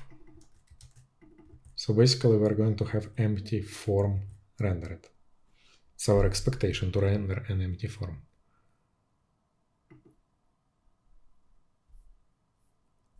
And let's update PHP doc, copy reference, and let's go and replace data provider.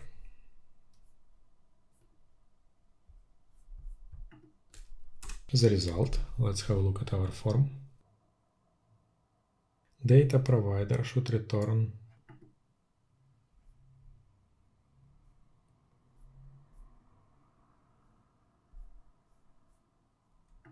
an array. So let's assign empty array to our loaded data class variable. And we have a form. Let me replace or change order of pop-up timeout. So for this, I need to go to the form configuration file and say something like 100.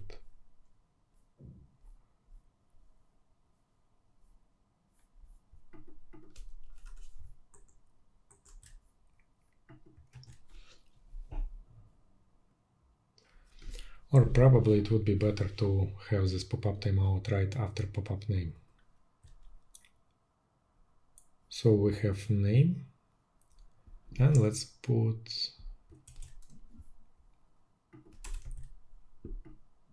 $30, and for the content 40.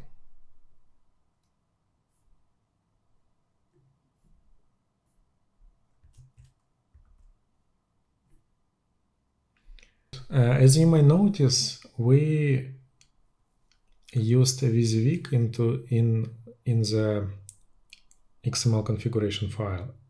However, we do have page builder. Page builder is a default feature that is enabled and can be used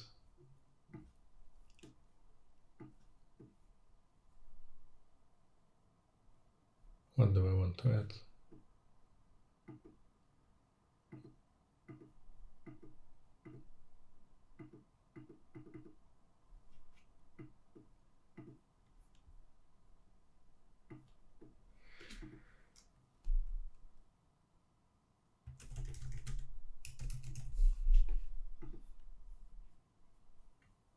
Can be used for a form in Magento 2 open source.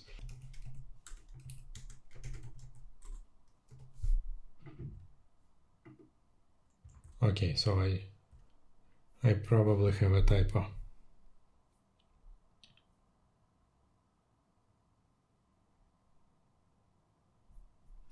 In data scope should be timeout. For the timeout field, obviously, and for name, we have name data scope.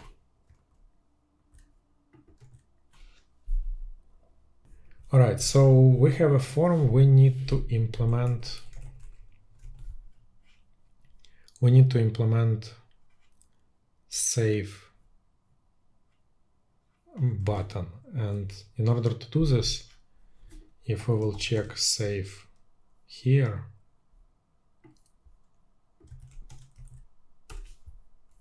as we can see, we have some configuration that can be used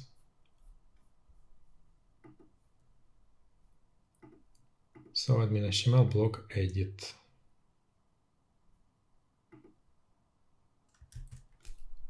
Let me copy whole edit directory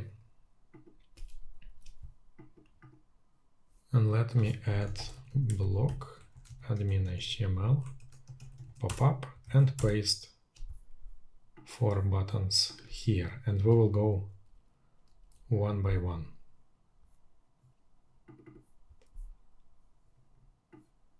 So first of all, let's check generic button.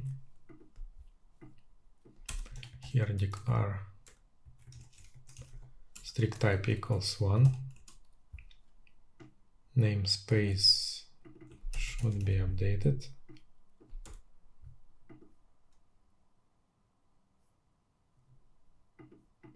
Block repository interface. As we can see, here we have get block ID. So it's basically what we can do. We can provide, and also I don't like context, so we will replace context with just dependency called URL builder. Here, whether we can use pop-up repository and read pop-up ID, or we can return from request parameter called pop-up ID. But let's change,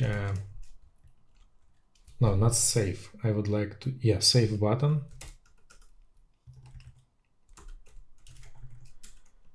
Save button, so we can use this button for our purposes. Get button data. I would like to make it simple.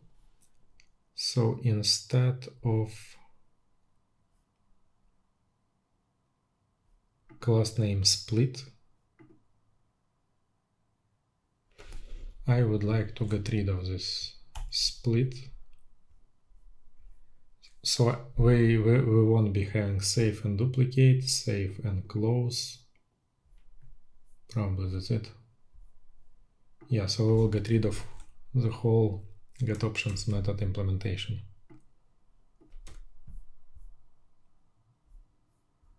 And here we have to provide our own namespace, Mage Mastery pop-up. Same as here.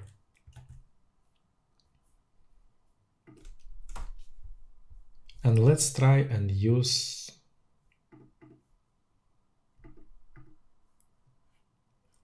this class in the form configuration file. In theory, everything should work. Okay, we have simple save, and when we click,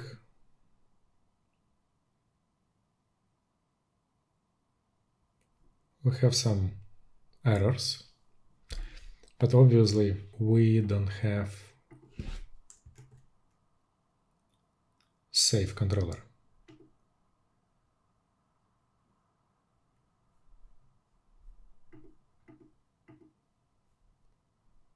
So let's have a look what's happening when we click save. Yes, it triggers save, so pop-up save. It sends data like name timeout is active content and back continue. So let's get rid of back. We are not interested in back or parameters. So we will just redirect user to a grid.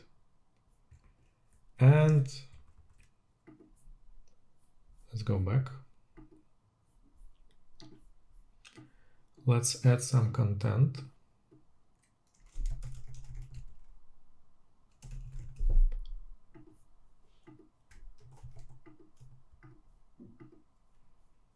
And let's have a look what we're going to send.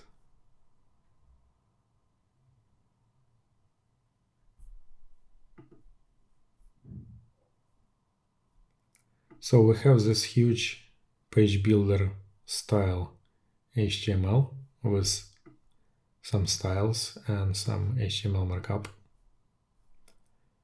And we have no pop-up ID. So looks correct. Let's implement. We would need to add a delete button and back button. As for back button, let's have a look what's happening here.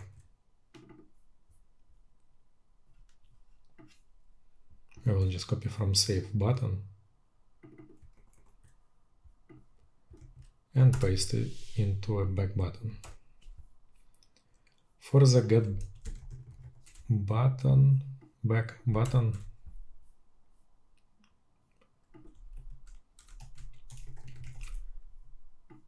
so here we use get URL from a parent generic button,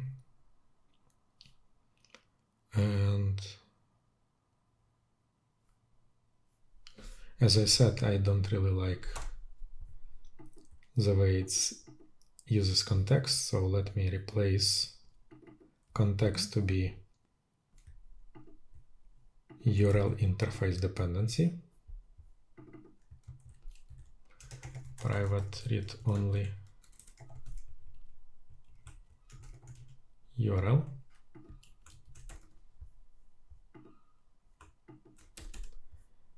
and for the URL we're going to have something like this. URL interface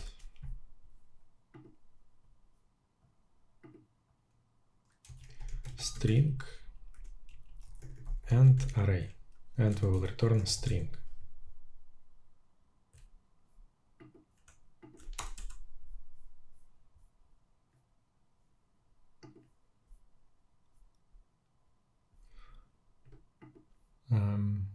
Back button, get URL, looks fine for me. So let's copy this button and let's put it here into our form. And let's test it. Let's hit back. And we are back to our list of pop-ups. And let's also update delete button. For delete button, there is some logic that we also should consider. This logic is responsible for checking whether we have pop-up ID. So here we will do get pop-up ID, delete pop-up,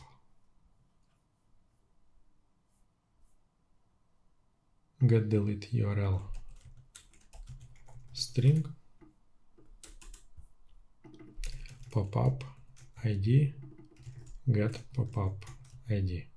And let's go to a parent method, parent PHP class. Let's remove this one, as well as block repository, and let's just use private read only request interface dependency from Magento framework up.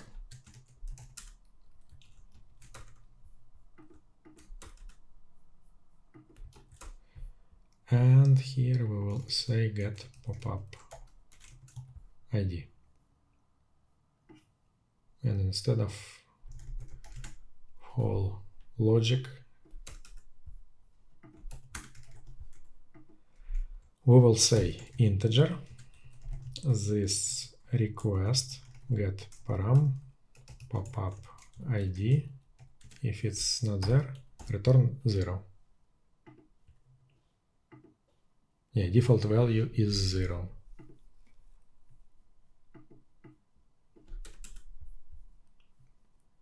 And now delete button is also implemented. It will check if we have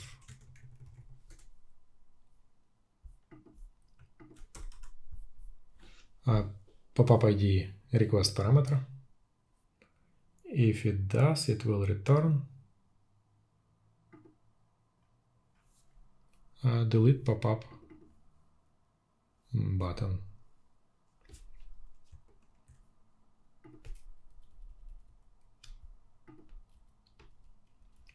Obviously, with the new popup form, it will not show this delete popup button, but when we will be editing a popup, it will show delete button. As we have form implemented, the next step would be to create an action controller that will be responsible for processing this save operation. For this, I would like to consider using this save controller from module CMS from Magento with few modifications. We will be doing exactly same thing. We will be getting post data. We will be preparing isActive and block popup ID. We will be creating new instance of a popup, trying to retrieve this instance from a database if it exists based on popup ID, setting data, and using save method of popup repository, and then redirecting back, whether in case of errors or to our popup listing page. So let me go ahead and copy this controller. I will paste it here. And let's start our changes. First of all, a namespace. Then we don't need this comment. Also, I'm going to be based on action controller from Magento backend app. So this controller implements HTTP post action interface. I would like to get rid of this private variables because I'm going to use private read-only.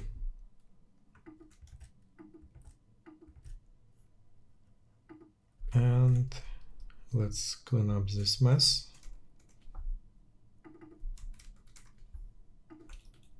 We're not going to use core registry. So here we need popup interface factory, popup factory to create a new instance of a popup, and here popup repository interface. And both of these arguments are required. So let's do cleanup here.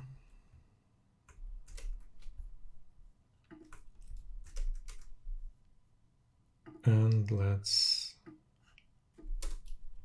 import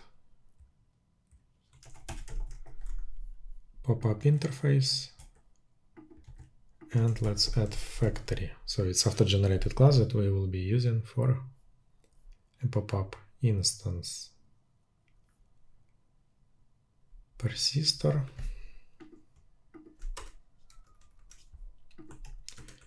Method returns result interface.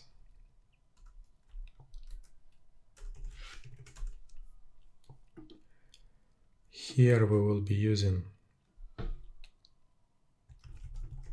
result factory,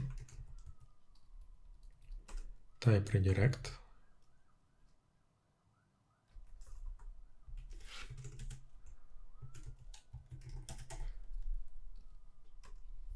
with redirect action. So here we read post value from a form, then we check is active, and if it's active we use a constant. Let's see whether we have this constant in our... Yes, we do have a constant, so we can use status disabled, status enabled. For the block ID we have to replace to pop-up ID. Here we will replace it to pop-up factory. So we will create a new pop-up. We will also be reading pop-up ID. We will try to load this pop-up from a database.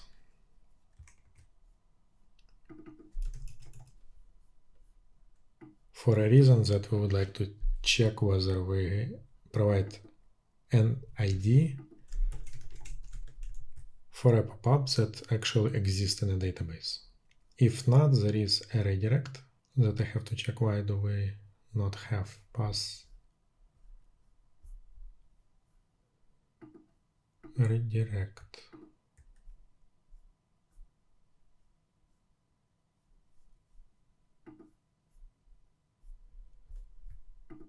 Redirect, result redirect. So here instead of this class, let's import result redirect from Magento framework controller. And now we have set pass method available. Here we set data to a model and call pop-up repository save. We set the success message and we clear Mage Mastery pop-up data persistor. And here we set this data persistor. Pop-up ID.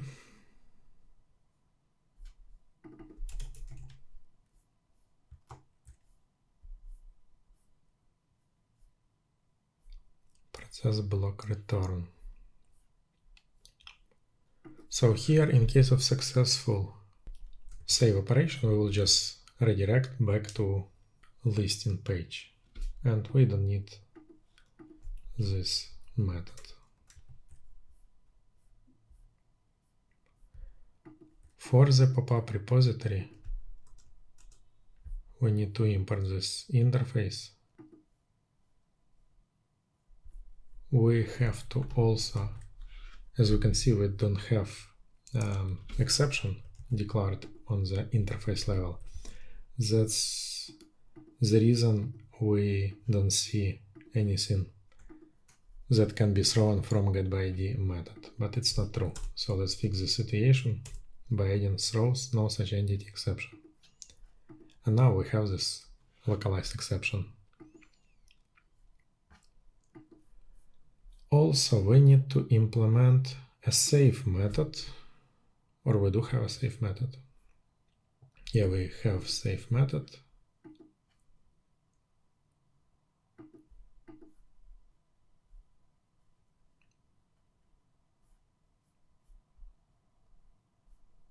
Save method. As for me, everything seems correct, just a matter of testing. So let's go ahead and try and save something.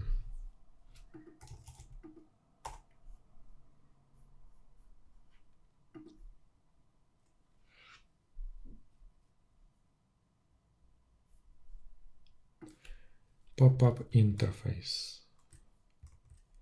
Declaration probably missing in the DI XML. Yes. So we do have interface, but we don't have a mapping between interface and a model.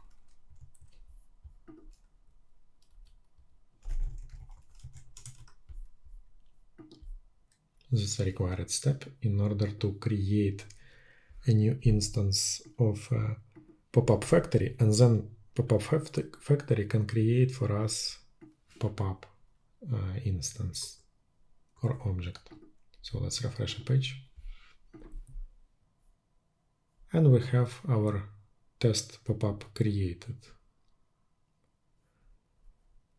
So we need to add edit logic.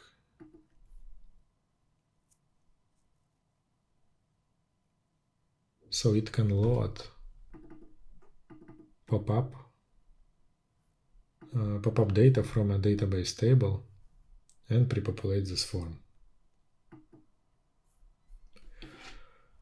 For this, let me see what we have here. So first of all, I would like to add a construct method, inject.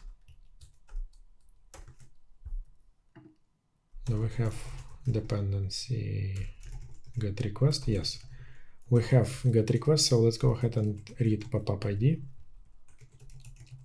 Pop-up ID, and we will be using this pop-up ID for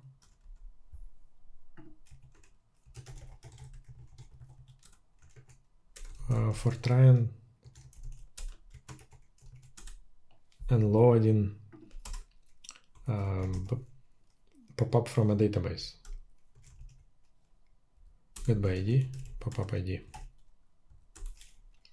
Let's wrap it in try catch. Localized exception, or we can say no such entity exception. And in this case, we can use message manager, add error message,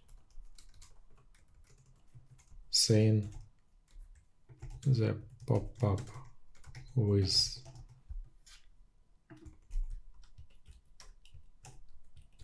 the given ID does not exist. Pop-up. So we try to load pop-up, and if we are successful in this,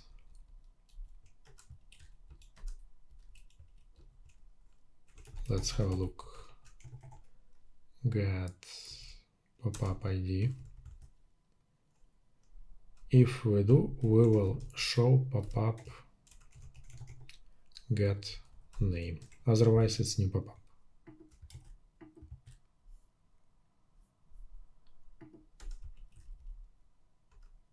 Here as well.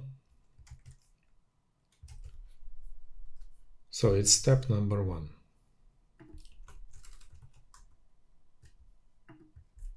Let's refresh a page. Yeah, we have this test loaded as our test elements content as our title of this page. Second step would be to pre-populate the form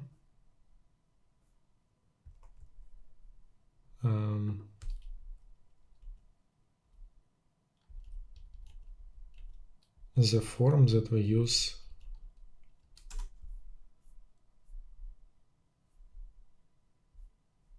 is probably these two places. So data persister dependency has to be used in order to pre-populate data into the form. But as we can see, we use pop-up, and let's go ahead into the save method and update data persister to pop-up, which must be pop-up as a key, because maybe later we would like to add some additional entities into this module, and it would be logical if we will be using the last part of this key for the new entity. So we have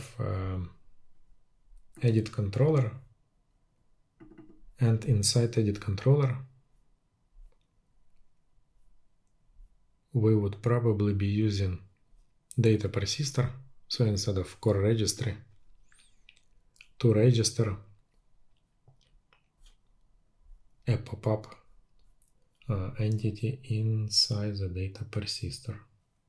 Alternatively, what we can do, we can go and read request directly from data provider, load this pop-up based on pop-up ID from the data provider, and without using this logic in edit controller. But since we have this repository, pop-up repository in the edit controller, let's just add this pop-up into the data persistor with the exact key that will be used here. Pop-up. So also, in order to make this work, this data persistor, we need to, instead of passing an object, we need to pass actual data.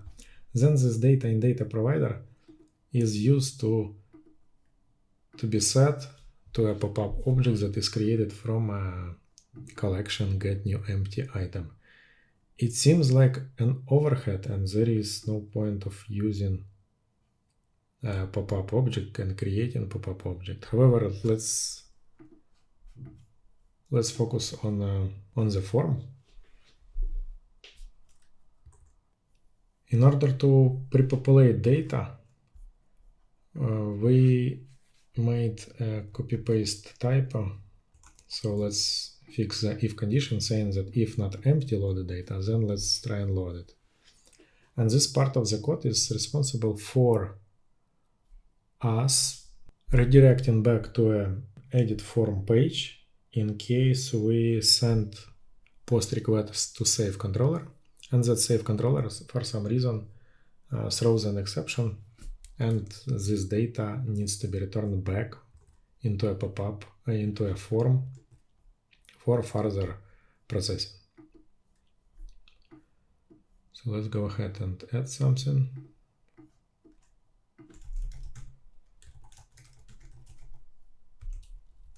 Text.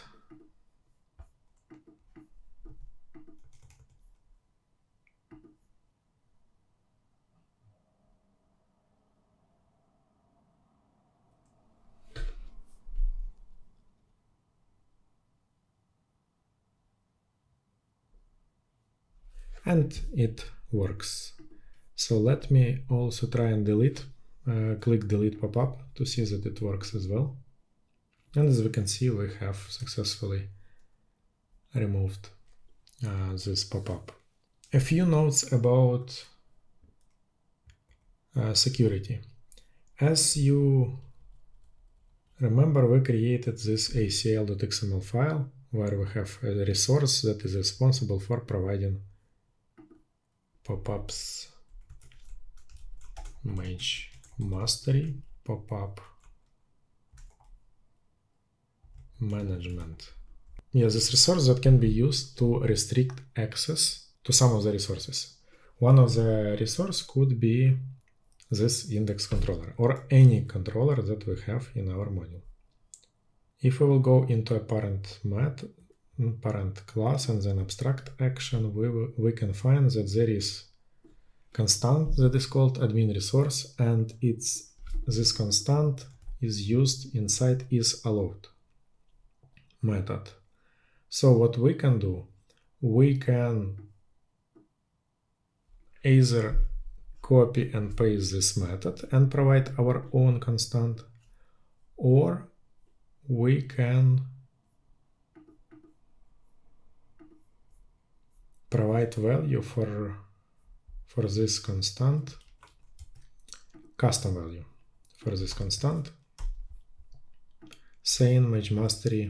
So let me copy this identifier, so this resource, and here. So for example, if we will restrict from a access control list, we can restrict all actions, including all actions, whether it's get or post controllers in our pop-up extension, by simply adding this constant.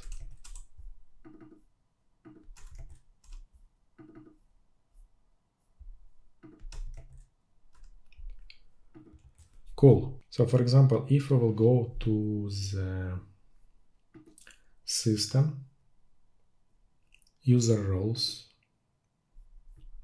and we are currently logged in as administrators because I'm assigned to this role.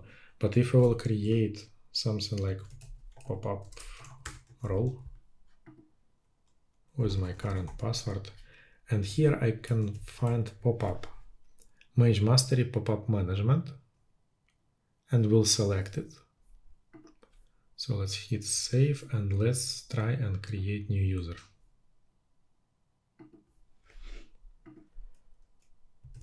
Let's call it pop-up. Pop-up example.com. Password, my current password, and role, pop-up role. And let's save this user. And if we will try and log in as a pop-up,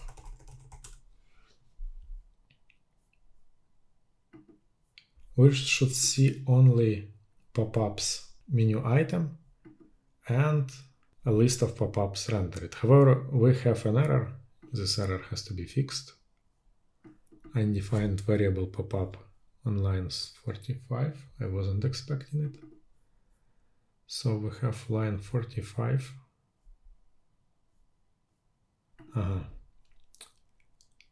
So here we have to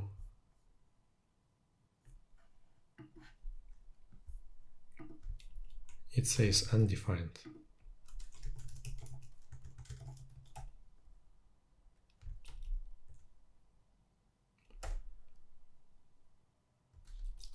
Better would be to use private read-only pop-up interface factory.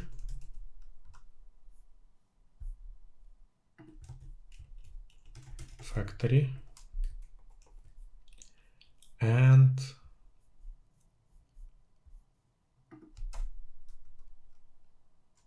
end.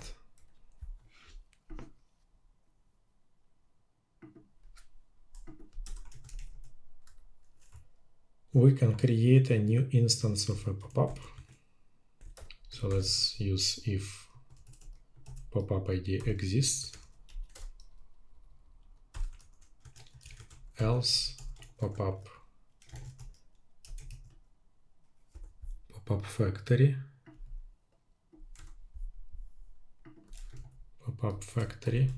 create, and then we should have no errors. Yes. And for the something went wrong, it's probably something related to our UI component.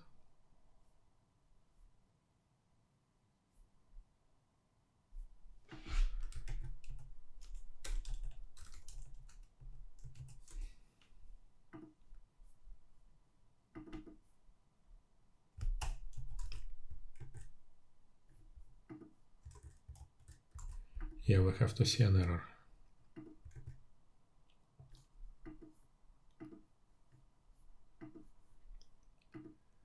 Four of three forbidden. So we didn't provide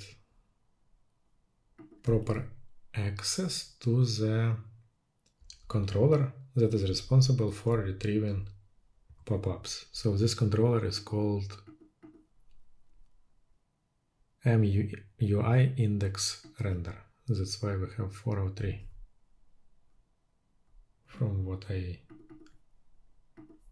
see. However, for the ACL resource, for the data source, we did provide Mage Majesty. There is a typo, Mage Majesty. So let's refresh a page after fixing this typo. And we successfully see this list of pop-ups. So this is a note regarding ACL resources. We have now implemented pop-up management that includes admin CRUD operations, or create, read, update, and delete operations. And it's time to move to a storefront part of this tutorial and implement a pop-up that will actually read content from our database table and show it on a storefront for a user. For the pop-up functionality, we're going to be using a modal widget. This widget will allow us to open a pop-up and show content inside this pop-up. This widget is out-of-box Magento 2 functionality, and we will use it as a base for our pop-up Magento 2 extension implementation. First of all, we need to create a new area under View directory. This area is a frontend, and inside frontend directory we are going to place all files like layouts, templates, JavaScript, components that will be responsible for processing our pop-up functionality. So let's go ahead and create default.xml file that we will be using for injecting our pop-up. As for the default.xml, I'm looking to have, let's take this one for example.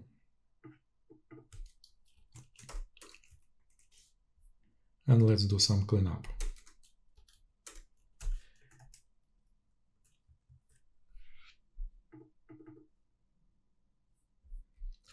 Here in this default XML file, let's use reference block XML node, and we will refer to content. And inside content, we're going to inject our own block with the name Mage Mastery pop-up. And also the purpose of this block is to render our template. So let's go ahead and add a template declaration here, and we will call it pop-up PHTML. And since we are going to pass data, some of the data from backend to frontend, let's go ahead and also add a view model PHP class reference for this block. So we will have access inside pop-up PHTML template, access to that view model. In order to do this, let's add an argument called view model, and inside our pop-up module, let's add a new directory called view model, and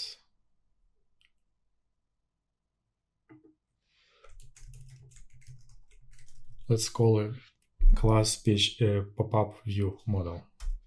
This pop-up view model should implement argument interface. It's an interface that will allow us to use this PHP class as a view model. And let's copy name of this class and paste it here. And also let's go ahead and add templates directory. Inside templates directory, we will need to create pop-up PHTML file. And here we will have access to a template block.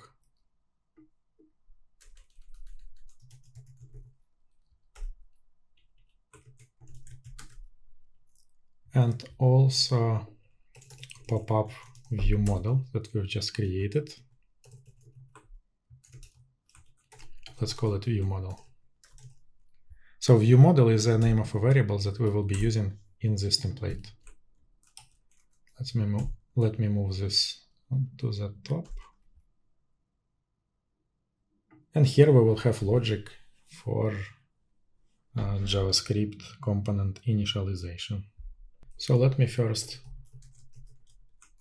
try and render this template. Yeah, and with this template, we wouldn't be using this hello world text, just a placeholder for us to see that it actually renders without any errors. Also, I think that we will use something like before body end.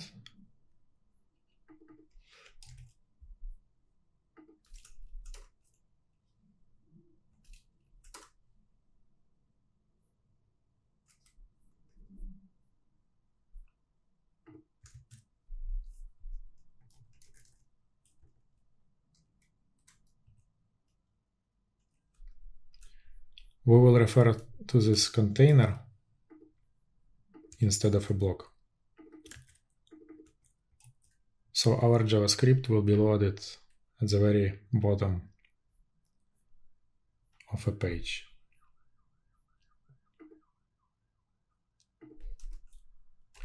Okay, here we need to retrieve a view model from the block getData and a key of our argument that we declared in the layout called view model. We can add as many view models as we like, as long as this argument key is unique. And then we can refer by using block getData and name of a key. And once we have this view model, we can go ahead and read a pop-up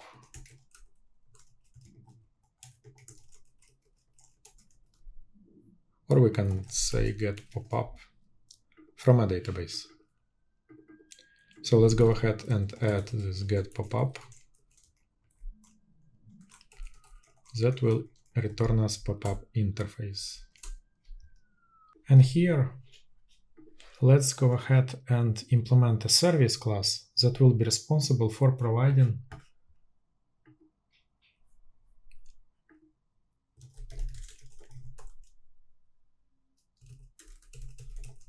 pop-up management get applicable pop-up method that we'll be using. So it will return us an instance of a pop-up.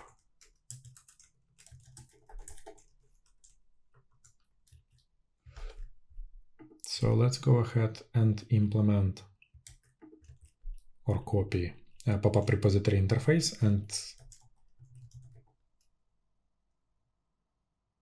add a new interface called pop-up management. And for this pop-up management, we are going to have a method. I made a typo.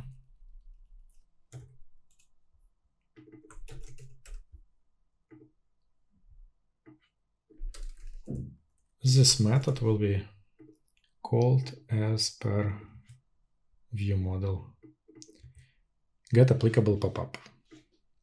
So it will return pop-up interface. Here let's inject pop-up management interface. And let's add private visibility.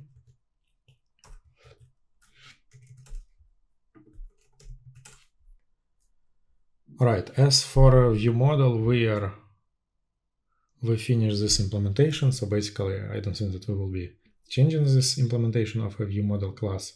What we will be probably changing is a method, once we will implement it, called getApplicablePopUp, So let me create a new class called pop-up management that will implement an interface. Again, typo.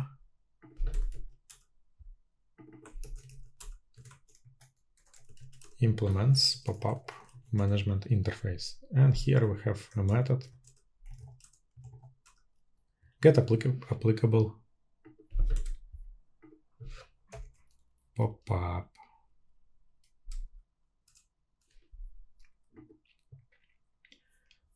So here in this method, I would like to be using a collection, pop-up collection. So let me add this construct method.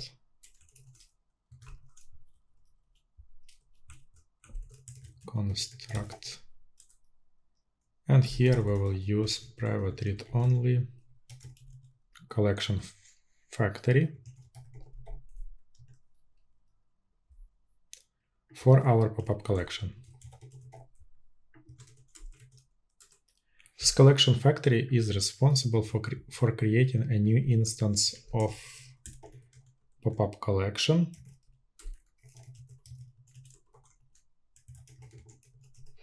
And it's important to use collection factory because collection as a type of an object in Magento is a shareable object, and it may transfer state from a previous usage. Let's say we have a collection used somewhere else, and it can have some state that will interfere with our logic that we are trying to implement here in the pop-up management class. That's why it's important to use collection factory every time we would like to use a collection. So here we have collection, and I will use add field to filter.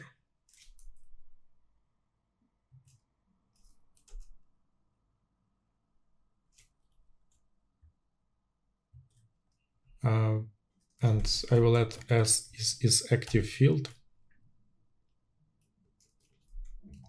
And for this is active field, I will use constant call status enabled.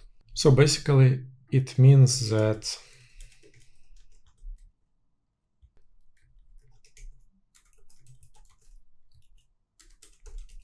let me also add order.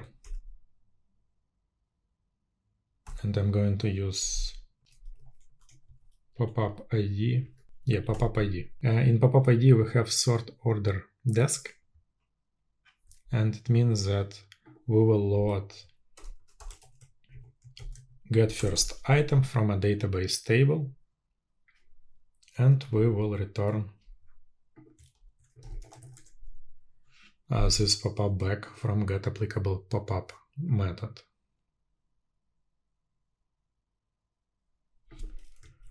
Pop-up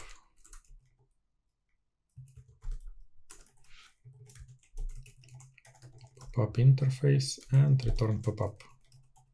In this way, PHP Storm will not show any incompatible types. So here we have a method that is responsible for returning applicable pop-up.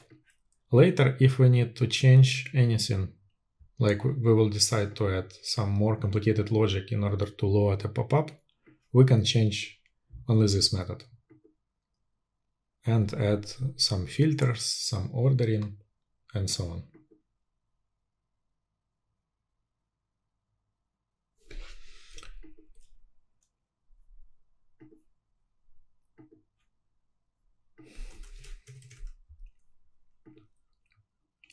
Okay. So let me go to pop-up HTML file and let me render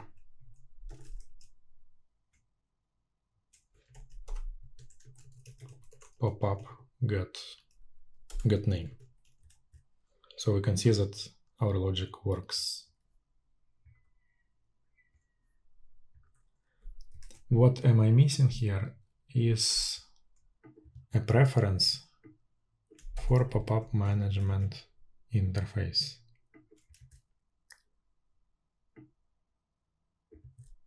So Magento or Object Manager knows what class to instantiate when I have a dependency for pop-up management interface.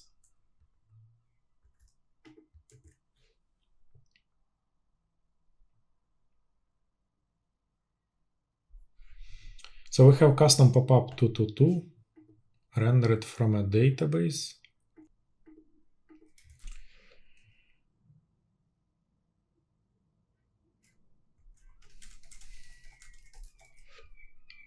Let me change, and order of our collection is based on pop-up ID, that is 4, that's why we have this pop-up loaded.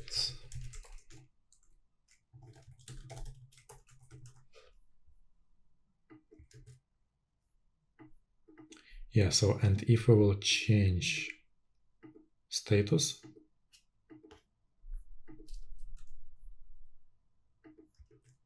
we see that our pop-up title has been updated.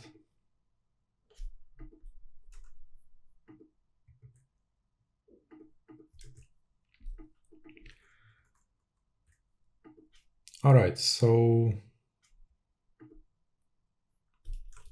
let me get rid of this name and let's implement a JavaScript component that will be responsible for triggering a pop-up. As for the implementation, let's get back to the documentation. And here we have an example of pop-up initialization.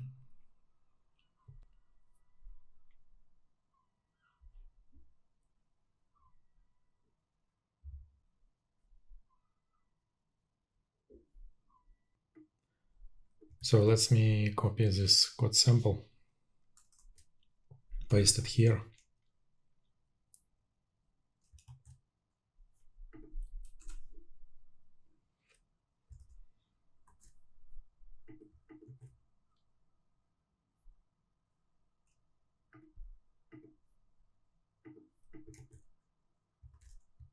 And as we can see,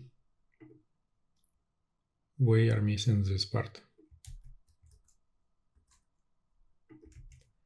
Actual trigger.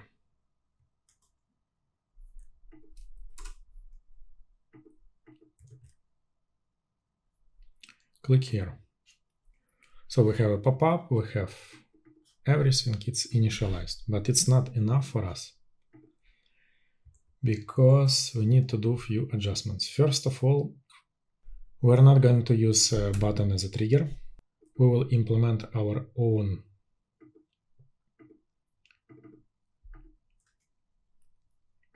JavaScript component that will be located in web.js directory. Pop-up.js. So let's use define from require.js library. I use strict. Also, let's add dependency to a pop-up or to a model.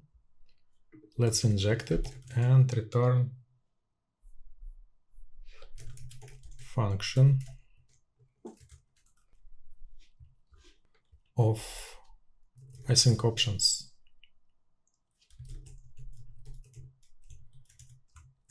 Console log options. And here we will pass our options for initialization.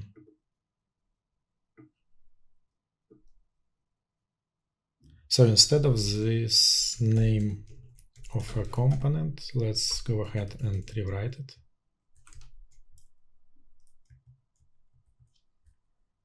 JS pop-up. Let's get rid of a trigger. We don't need this trigger. We also don't need a title. And we also don't need buttons.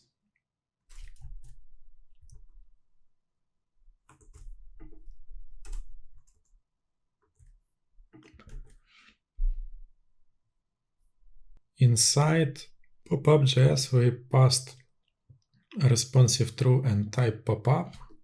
It's basically our test to prove that we can pass content or options to our JavaScript component.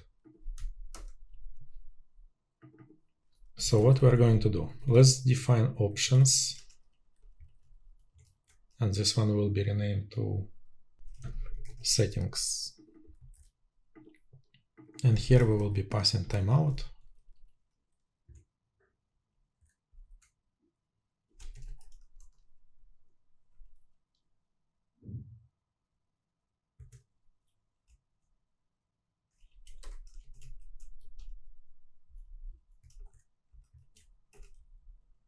From the pop-up and content.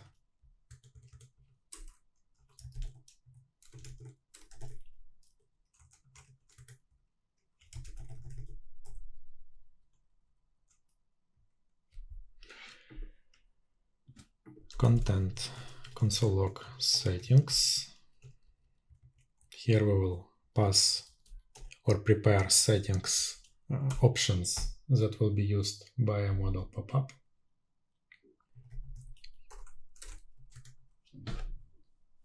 And so we're going to use a type of a pop-up, type of a model that is pop-up. And we also need a jQuery dependency.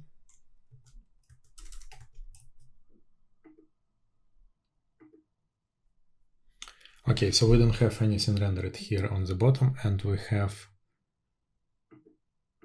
timeout equals to passed from a PHTML. Here we can also say no escape. And for the content, pop-up get content.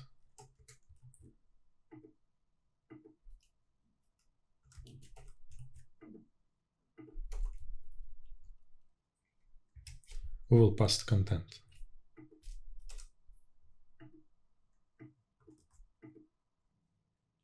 So we have content passed and we have timeout passed into our custom component.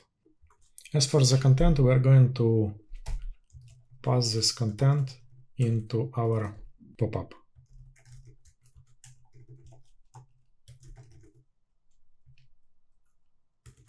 As well as timeout. Settings, timeout.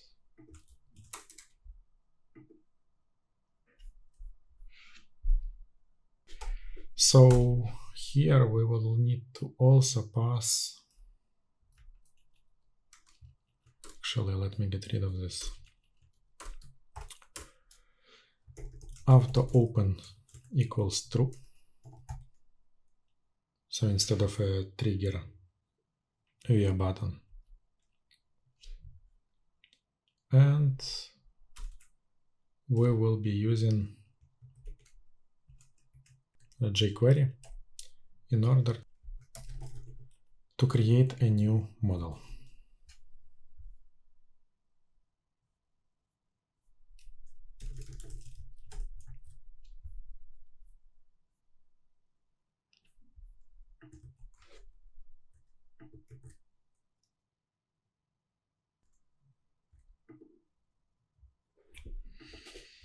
And with these options, we can create new element, assign HTML or content that we passed from a pop-up, and provide options into our model. As a result, if we refresh a page, we can see this custom pop-up. However, I would like to do some modification to template because I don't like to have these buttons. And in order to change the situation, I need to override a template. So this is custom template. So let's say this is a default template. Let's locate this template.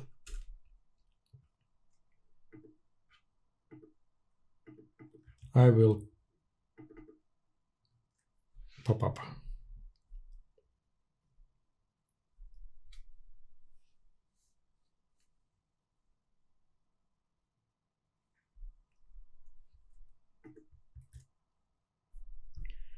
I will copy custom pop-up and will place it inside web template.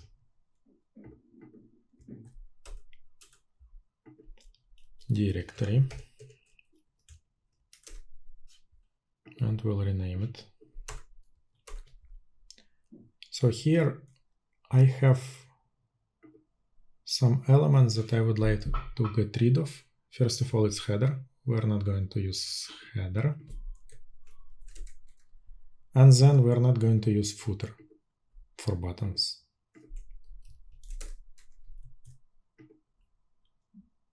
Once done, we need to define custom template.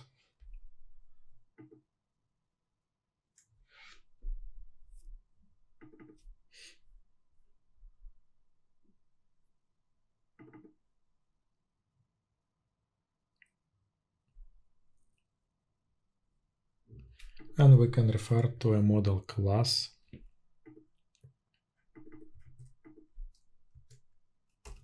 of our template.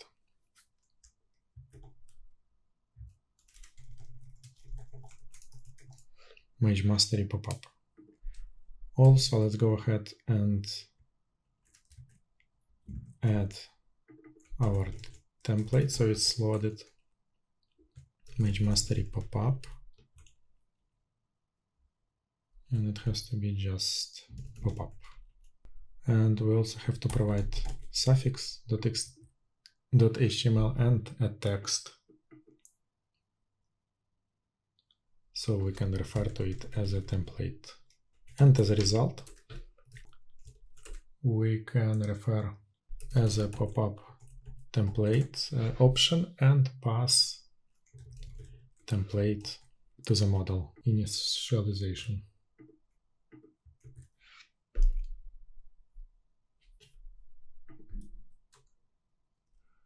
And I'm missing here a template in the pass.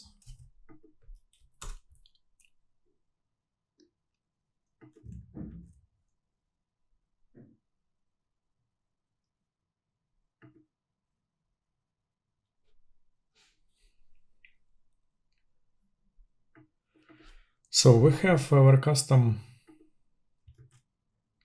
template rendered, but it's still pretty ugly. So let me go back to the original template and reuse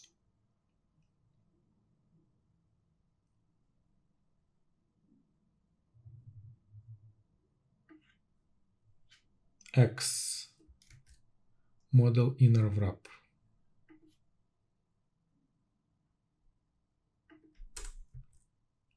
Here, and I will just get rid of a title, so we will only use template. And we have this X added back, so we can allow user to close, to have a logical X icon that customer can know that he or she can close a pop-up. Right, so next step would be to open a pop-up based on a timeout. Since we pass timeout, let's use set timeout function. And inside we're going to trigger timeout, trigger creation of the pop-up. Here we will use our timeout that we set in a backend and multiply by 1,000, so it will be number of seconds after which we will create this pop-up. And as we can see here, we loaded a page. There was a delay of probably few seconds. And after this delay, we showed the pop-up. So let's refresh again. As we can see, we have some delay.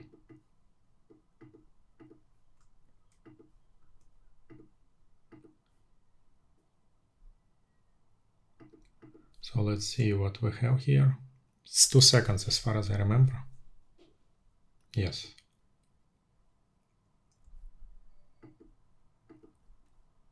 So after 2 seconds, we show content and pop-up on a storefront.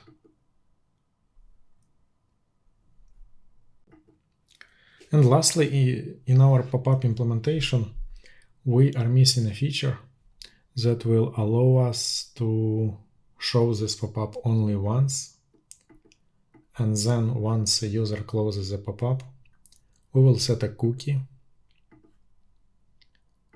so it won't show the second time unless a cookie will be cleared.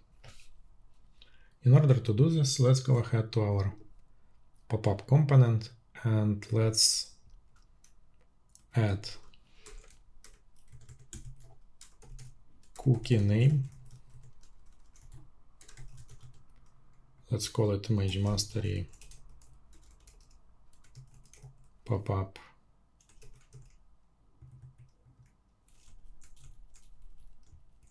shown or offered. Name of a cookie, and let's add an event. So on closed, we're going to trigger a function, and this function is going to be responsible for setting cookie for the next 30 days.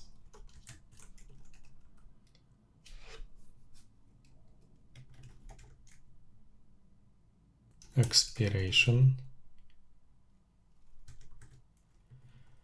So expiration in minutes, we will use for the set time, and we will use get time plus we will calculate expiration. It's a 30 days in minutes, so let's 30 days in minutes multiply by 60 multiply by 1000. And finally, we will need to use cookie match cookies at dependency in order to refer to cookies and in order to use match cookies set method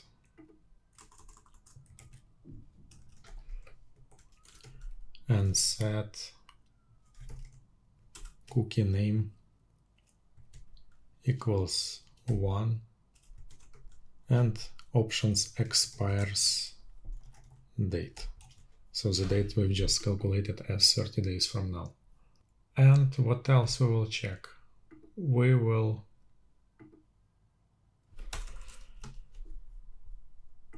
check whether or not we have a cookie set.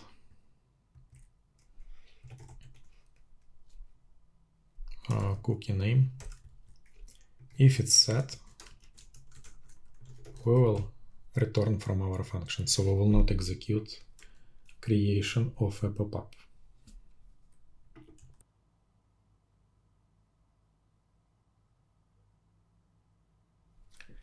So let's test our functionality. So we have a pop-up shown, and when we close this pop-up, we should have a cookie set.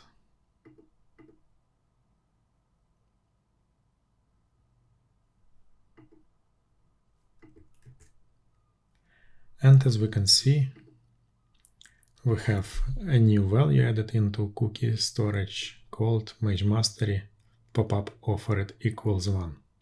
So next time I refresh a page, I don't see this pop-up offered on the storefront. And if we let's say delete this cookie and refresh a page, we should see this pop-up. Let's say we have a task that requires us to create CRUD web API support for our extension. CRUD stands for Create, Read, Update, Delete. And web API in Magento 2 is basically a mechanism or interface that allows us to access data through REST interfaces and perform certain operations. For Magento 2 extension, in order to add web API support, there have to be few XML configurations added and PHP classes in order to process these API endpoints. So first of all, let's have a look at our pop-up extension. Inside API directory, we have two interfaces, pop-up repository interface and pop-up management interface. And for pop-up repository interface, we have save method and delete method and get by ID method. So we're going to use these three methods in our web API implementation in order to provide update and create operations. So it's save method, delete operation, and we will be using get by ID.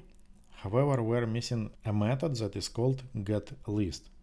So this method will be responsible for providing a list of all entities from the database based on certain search criteria conditions. With this pop-up repository interface, we can, so whether entity that we're going to cover with a web API support has some interfaces like pop-up repository or pop-up management interfaces, or this entity doesn't have pop-up interface entity doesn't have some service interfaces. These interfaces have to be created and have to be implemented by PHP classes. And usually when it comes to implementing service classes, usually you can find implementations of these interfaces. You can click this I in PHP Storm and you can see implementation of this interface. So it's a pop-up repository interface that provides implementation of pop-up repository interface. And as we can see, we have implementation of all public methods that are required to be implemented by the service class of this interface. So if your entity doesn't have service interface and implementation of this service interface, at least two PHP files have to be created as part of the Magento 2 extension. It's interface and implementation of this interface. A third thing that needs to be implemented is a configuration. Web API.xml configuration file is going to be responsible for providing endpoints, and it's basically a road to service mapping. What it means is that you have an endpoint or a URI, and this endpoint has to be mapped to some interface or a service that is responsible for processing this incoming request.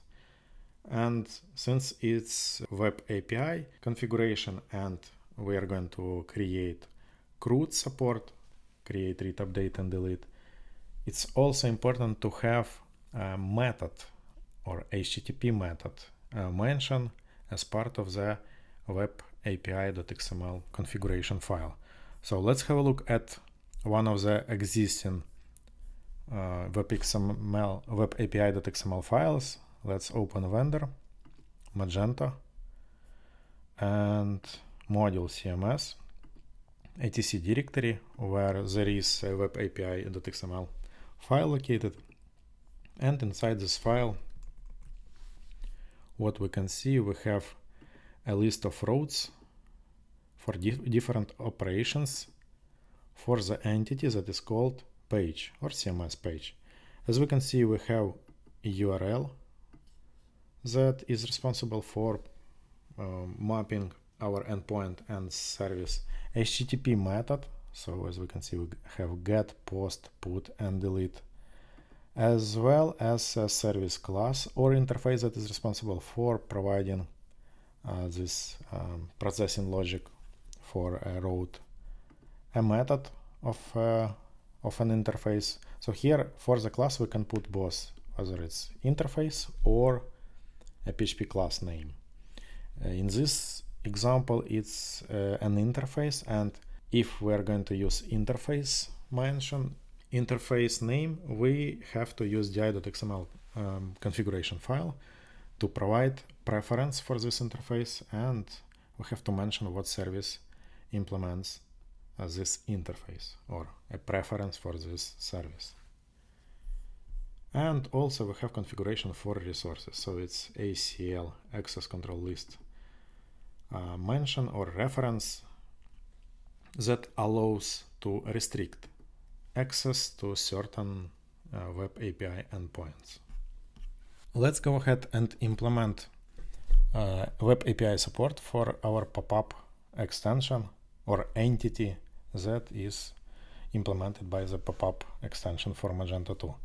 Usually web API, as you can see from this module CMS example, web API XML and all the interface and services are located within the same extension where entity is created and managed. However, there's some alternative practice that says that there may be a separate extension, Magento 2 extension, that is responsible for providing some additional feature that can be switched on or off depending on circumstances. So as we can see here is example of checkout agreements module and checkout agreements GraphQL. So this module provides support for GraphQL for the entity called checkout agreements. And as we can see from this folders within Magento directory, there are lots of such GraphQL implementations. So we can do implementation within a pop-up extension, or we can create a new extension that is going to be responsible for providing web API support. And this is what we are going to do as part of this tutorial. So let's go ahead and create a module called pop-up web API. And for this module, we need two files, registration PHP as well as module.xml. So this can be a fully compatible with Magento 2 platform Magento 2 module.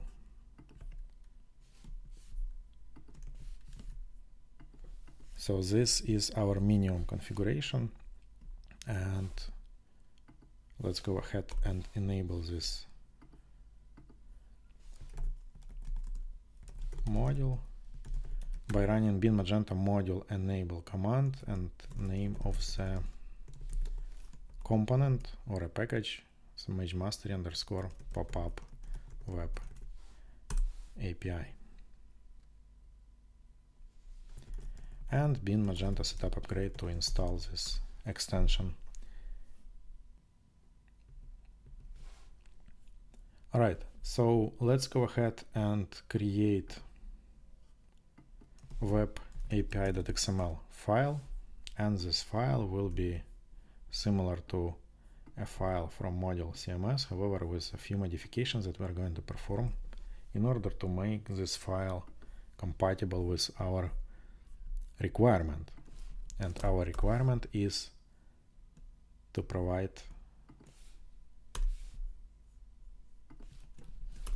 web API support for our pop-up entity. So as we can see, we have, I'm leaving only get method for a route. So we are going to retrieve a pop-up based on a pop-up ID. So let's rename URL of the route magemastery. We can have mage dash mastery dash popup, or we can have / popup. It's up to an author of this implementation, so I prefer to have it with dashes, mage mastery popup.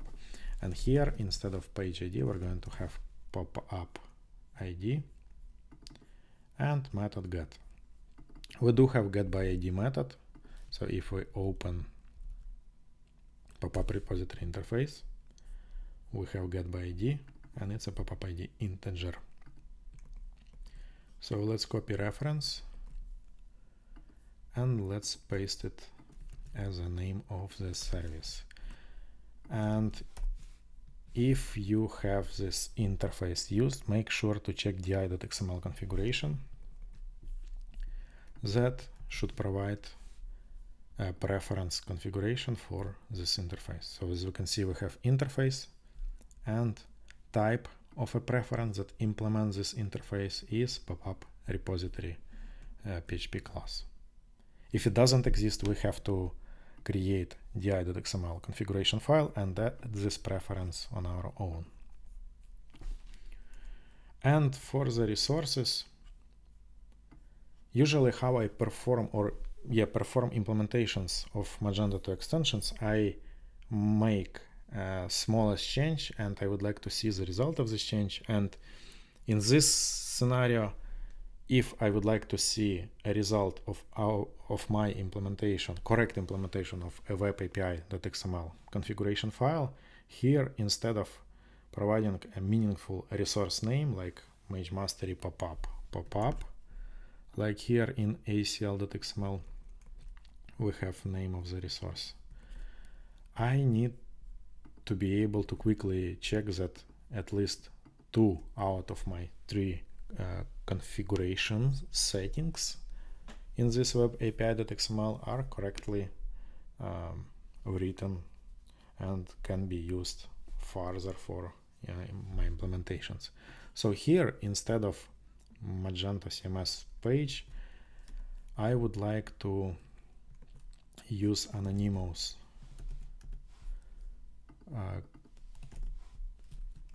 web API resource, so I will be able to access my popup by popup ID without providing additional permissions or creating a user with permissions that would allow me to get popup data by ID. Also, it's important to mention that when we implement web API for Magento 2 extension or entity, interface that is responsible for providing this support or a service should include fully qualified names of interfaces. So instead of here in PHP docs, instead of saying popup interface, we have to say mage mastery popup API data popup interface, because Magento framework relies on these PHP docs of the interfaces of methods within interfaces and reads type of these arguments or return types, and based on these types it provides some logic or provides this web API support. Same with no such entity exception, where we have to provide fully qualified name of this exception. Magento framework exception, no such entity exception. For the API request testing, I'm going to use Postman, and it's very easy and straightforward tool in order for developers to check API endpoints. And I'm going to create a blank collection. This collection is going to be called Mage Mastery Popup or something. Yes, and within this collection, I'm going to create a new request. This is going to be get popup by ID request. And here I should provide an endpoint of my API. So after domain name, I have to add REST and /, and let me copy this web API XML, / and whatever I have here. Yes, something like this. As we can see, we have pop-up as a parameter or pass variables added, and for me, I have to provide this pop-up ID.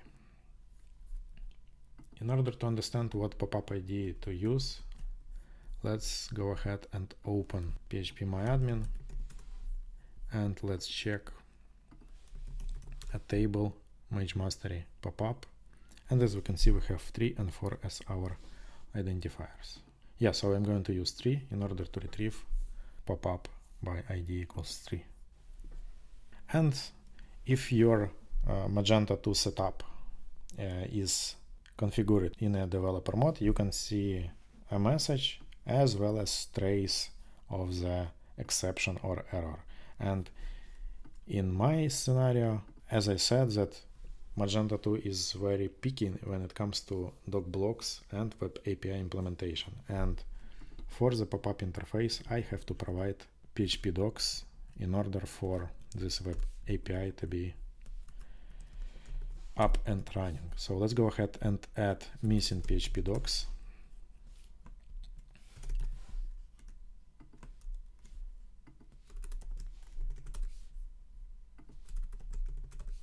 To the pop-up interface.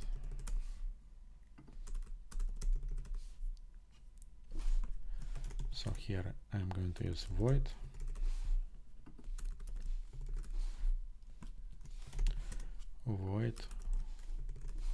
for all the setter methods. When it comes to implementing the setter methods, it's recommended that nothing is returned, and basically return void or nothing. Not like instance of a current class or interface or parent class, but just nothing. So for simplicity and readability of implementations.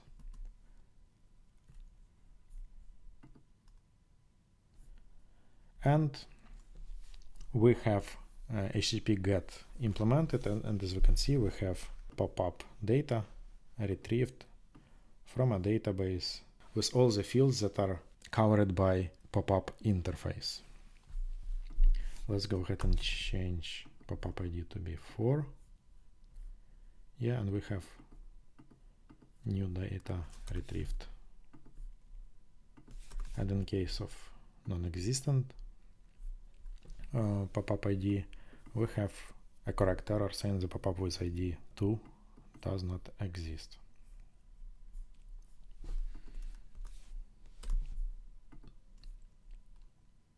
The next step in our web API XML or CRUD implementation is to be,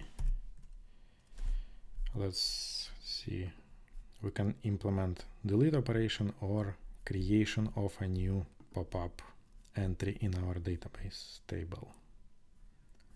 So for this, let me open etc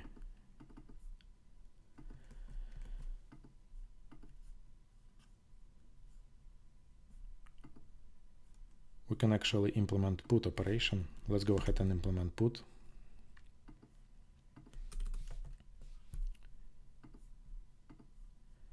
And for the implementation of put, I'm going to reuse same route. However, HTTP method will be used put instead of get. And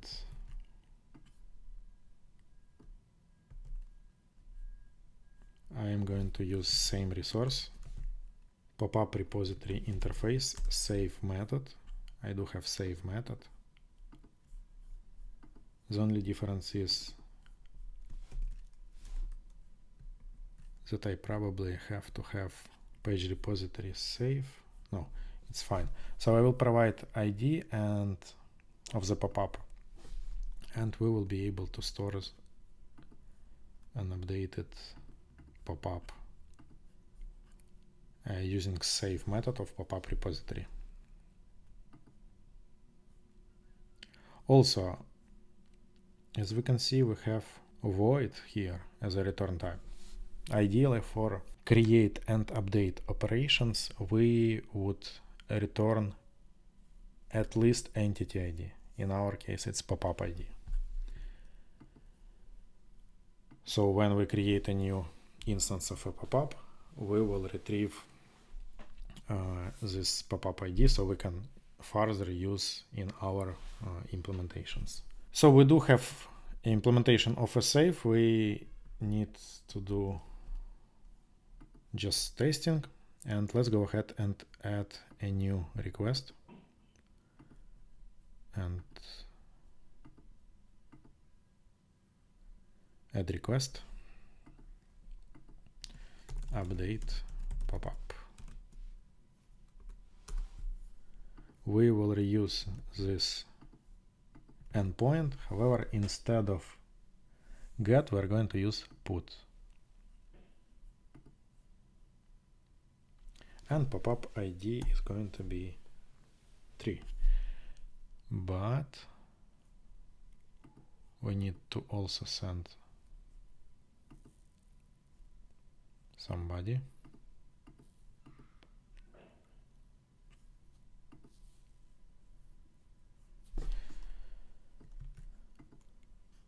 And I'm going to use raw format of the returned pop-up in our update pop-up request.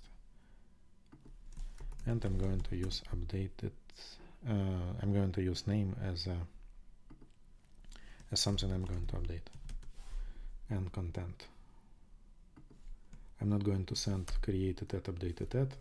Maybe timeout and is active. I will leave it as is. So let me clear cache.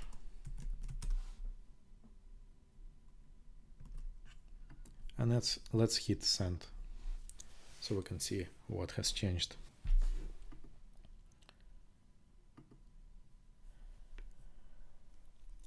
A type of a body should be probably JSON, not text plain.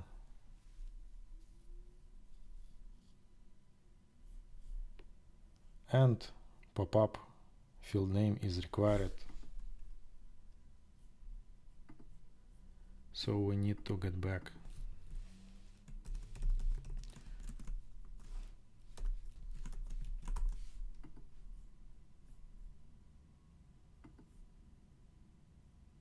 And with the correct body format, that should be JSON and entity name should be provided, we have hopefully successfully updated our record in database. Let me refresh.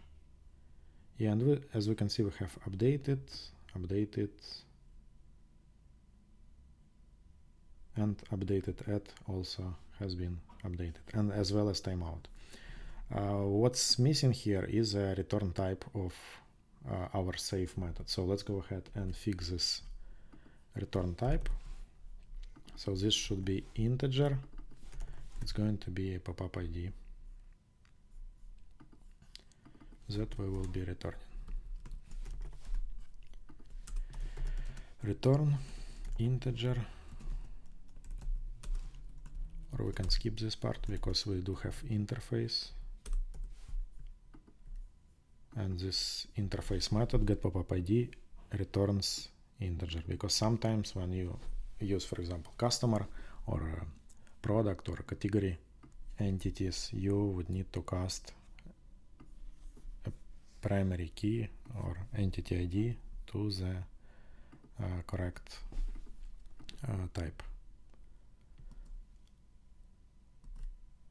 So let's go ahead and refresh.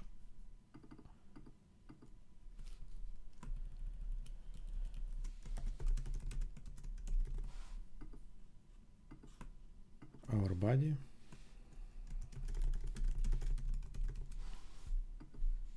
And let's resend this request. And as a result, we have ID of an entity that equals 3. That is correct one, so we can then create new pop-up entity and reuse this primary key in our implementations. The next one would be creating a creation method. So in this case, we don't need pop-up ID. Here we need post. Again, we will be using pop-up repository interface and method save, and we will be providing all information required to create a new record in a database table that is called pop-up.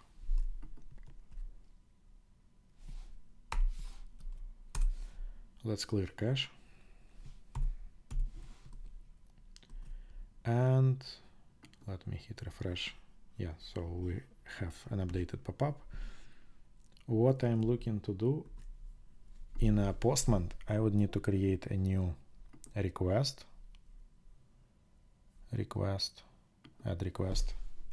And this new request will be called create pop-up. Let's copy URL and let's delete unnecessary parameter. So this is post.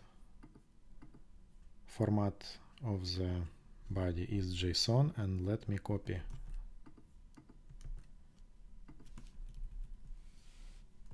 web API pop-up. I don't have pop-up ID because it's a create request. Content pop-up created via web API. The timeout equals 2. And also let's add is active equals true. And let's hit send. Is active according to pop-up interface implementation of the set is active method should be integer, so let's change instead of true to be 1 and let's resend. Status.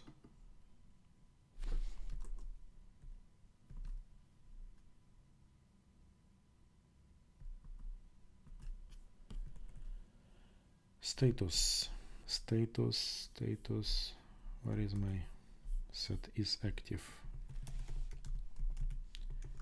Status should be status instead of is active. So name of the argument of this.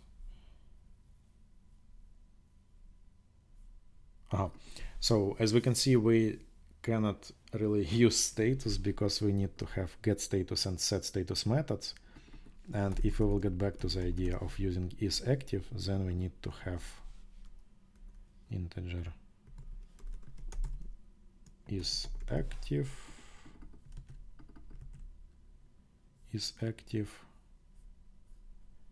and let's update status here. And that's going to be an integer. And let's get back and resend.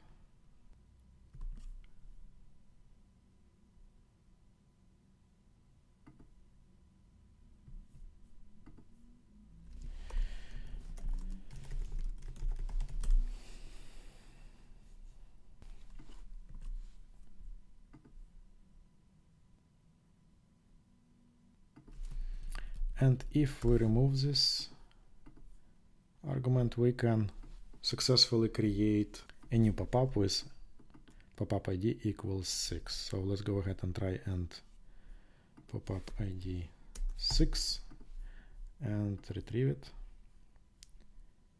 Yeah, is active equals true.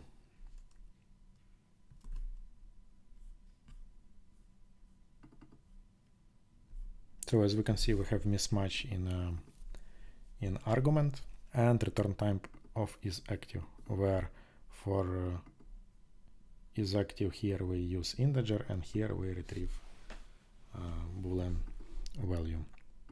So this could be a good homework exercise if you would like to improve your create web API endpoint and make it compatible with isActive parameter. The next endpoint for our pop-up will be delete.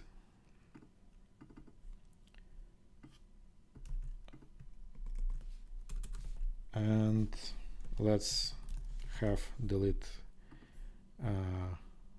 configuration. So for deleting a pop-up, we need pop-up ID.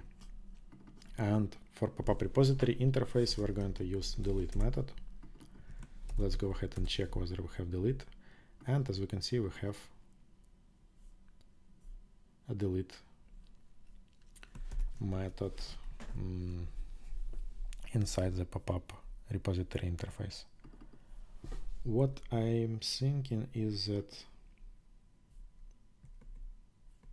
we need to create delete by ID, because otherwise we would need to pass not the pop-up ID but the whole entity that is pop-up. So let's go ahead and delete by ID. Let's implement this delete by ID method,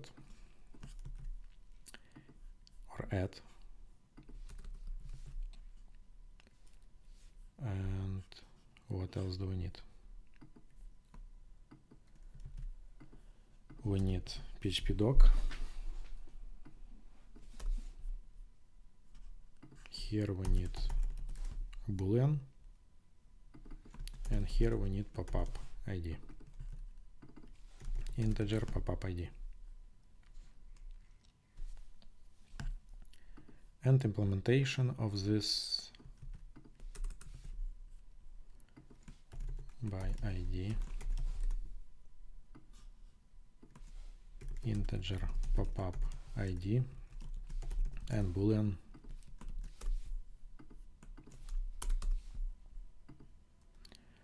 So here we need to use getById method, getById, and then if pop-up exists, we are going to use resource delete pop-up and retrieve true.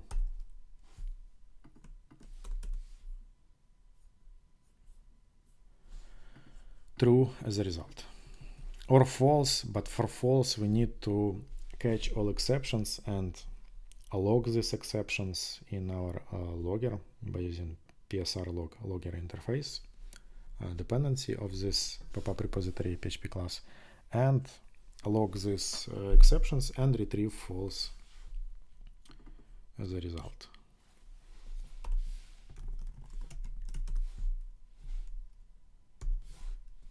Let's clear cache. Let's go to our web API configuration and let's use delete by ID. And that's it. We can go ahead and create a new request that is called delete pop-up by ID. Let's copy this endpoint and let's use delete HTTP endpoint, where we will put 6 as a pop-up ID.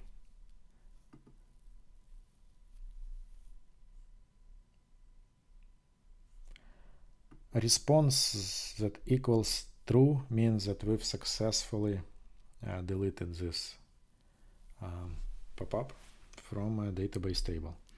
And let's use getPopUpById request in order to check whether we have pop-up with ID 6 that we've just deleted.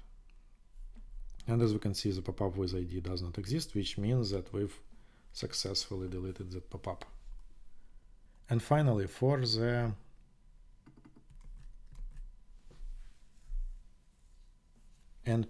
API endpoint that is responsible for retrieving all pop-ups that are stored in a database table, let's go ahead and implement search with the help of getList method. So we would need to create getList method implementation, and for this we are going to see getList method of this page repository interface, and we need to have similar one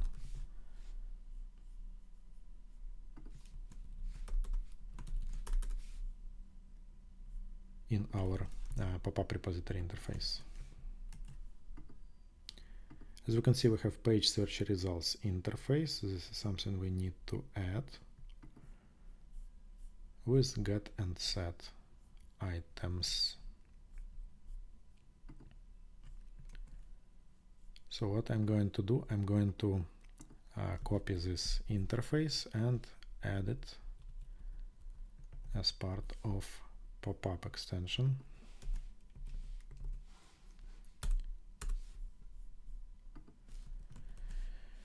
Here we are going to add declare strict types equals 1,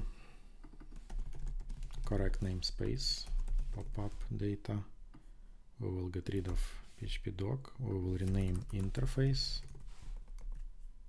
and here we need to provide correct interface of an entity. Where we are.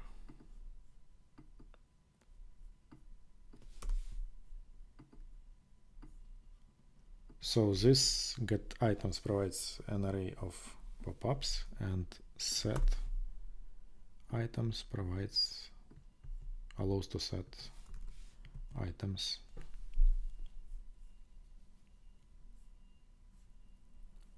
Set items. Alright, and we need implementation of this interface that we can have a look how it's implemented in the page search results class of CMS model. So it's model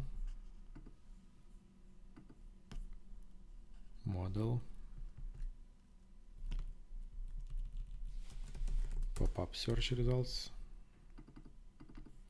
Again, we would need to update namespace.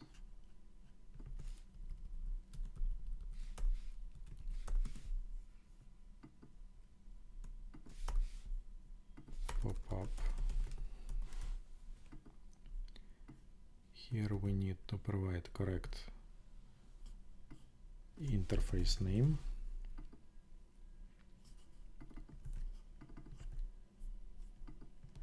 And we also need to provide correct preference for our newly created interface, pop-up search results interface, inside the XML configuration file. Let's copy name of this class, pop-up search results, and put it as a type of our preference for interface, pop-up search results. What else we might need to have? Page repository interface,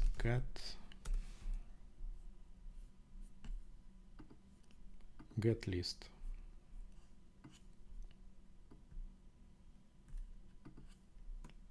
So I will copy getList method, and we can adjust it to our needs.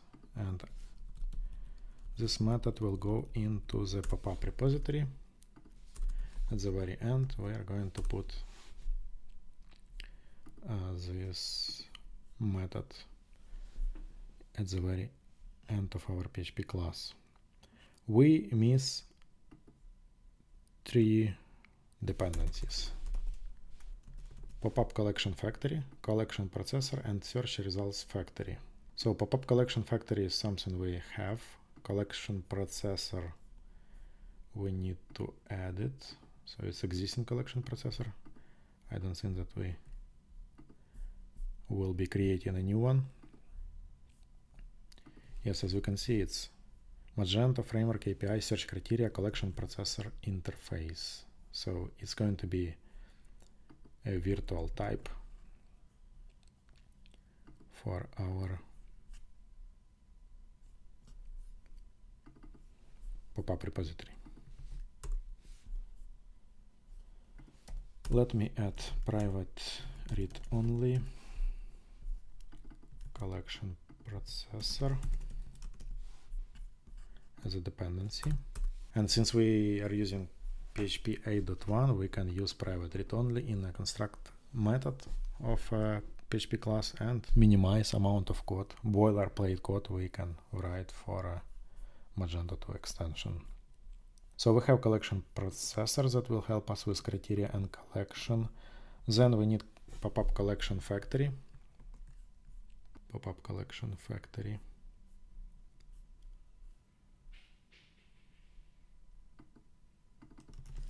As we can see, for pop-up collection factory, we can use collection.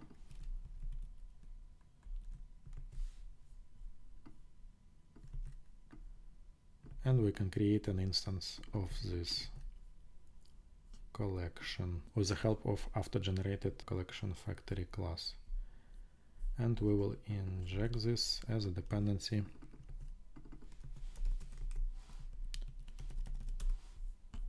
to our pop-up repository PHP class. And it should be named as pop-up collection factory.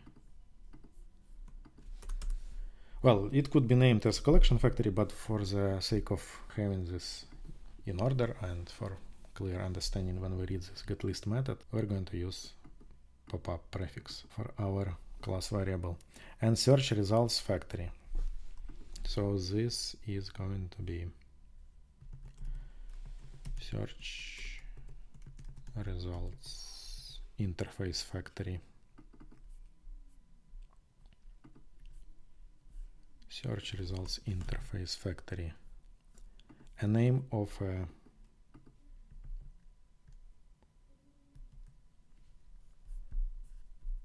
an interface we just created. Pop-up search results interface.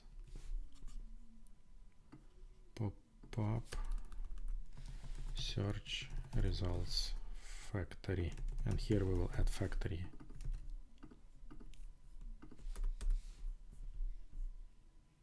And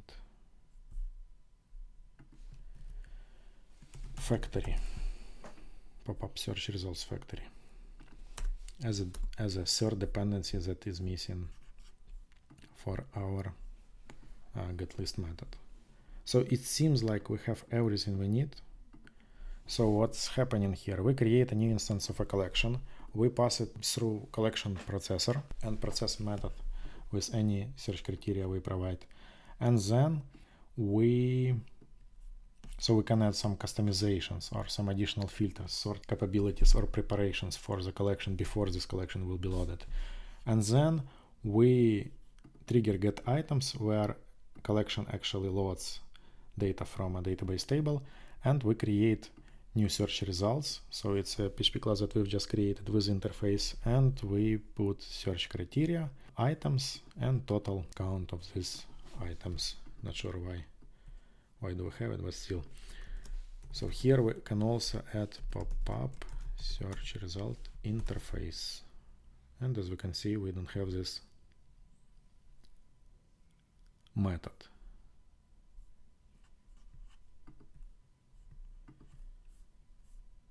Get search criteria, set search criteria. So we do have this method, but for some reason it's not used anywhere. Anyway, we do have everything we need, and we can test our getList method with search endpoint in order to get a list of all pop-ups in the system. So let's go to Postman. Let's add new request. It's going to be get pop-ups. I'm going to use search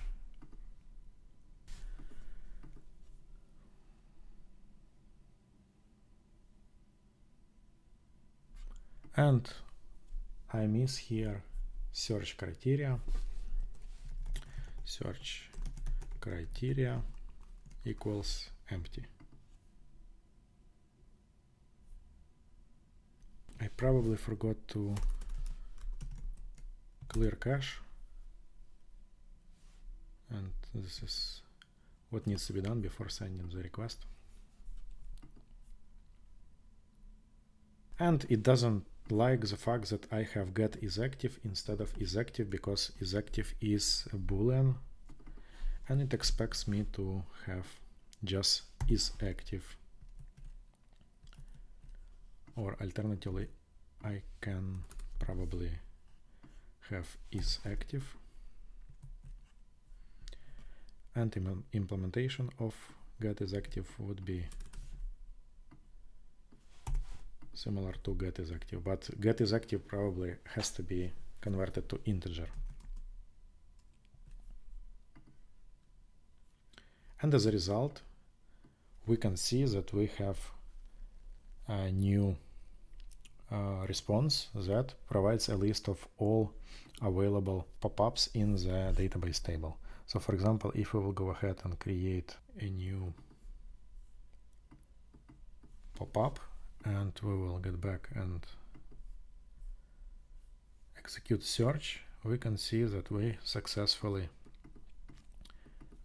retrieved a list of all pop-ups available in the system. And this is how you can create, read, update, and delete operations for a Magento 2 extension or its entity. As part of the web API testing, it's important to test our endpoints with cloud hosting. And for this, I'm going to use Cloudways, and I already created a server as well as application. I have production and staging. So I would like to deploy my changes, extensions to this cloud hosting and verify it through Postman the same way as I do through local environment. So let's go ahead and navigate to server management, master credentials, and here I have public IP, username and password. So let's go ahead and use this username, IP, and password in order to log into the server via SSH. Then what I would like to do, I would like to navigate to this pre-installed Magento 2 application. And so let me go to applications / I have two applications, one staging and one production. So it's both applications are running on the same server. And inside under public HTML, I have Magento 2 as well as composer.json file. So with this composer.json file, I would like to use my two Git repositories.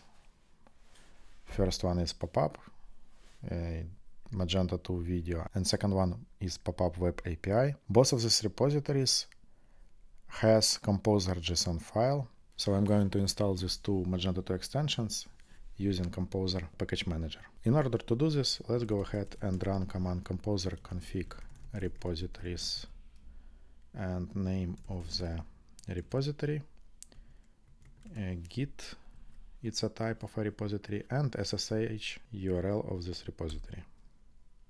First one and second one, I will rename this repository to be web API, and here it's web API. And my composer.json file, if we will check, has been updated with two additional Git repositories. Having these repositories in composer.json file allows me to run the next command, that is composer require and name of the package. First name is magemastery / popup, and I'm going to use main branch. Let's also install a second package, MageMastery pop-up.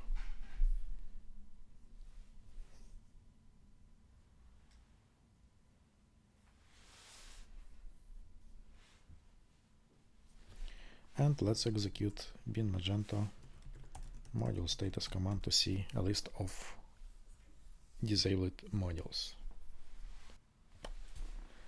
And let's enable our two extensions by running bin Magento module enable and names of extensions.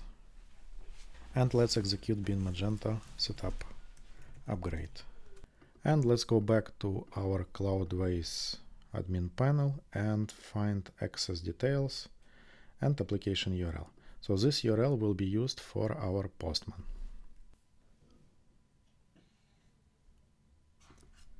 Let's go ahead and use create pop-up post request. Let's update base URL and let's hit send button. As you can see, we have successfully added pop-up via web API to our new server on the cloud hosting. And let me update get pop-ups URL so we can test and retrieve our pop-ups.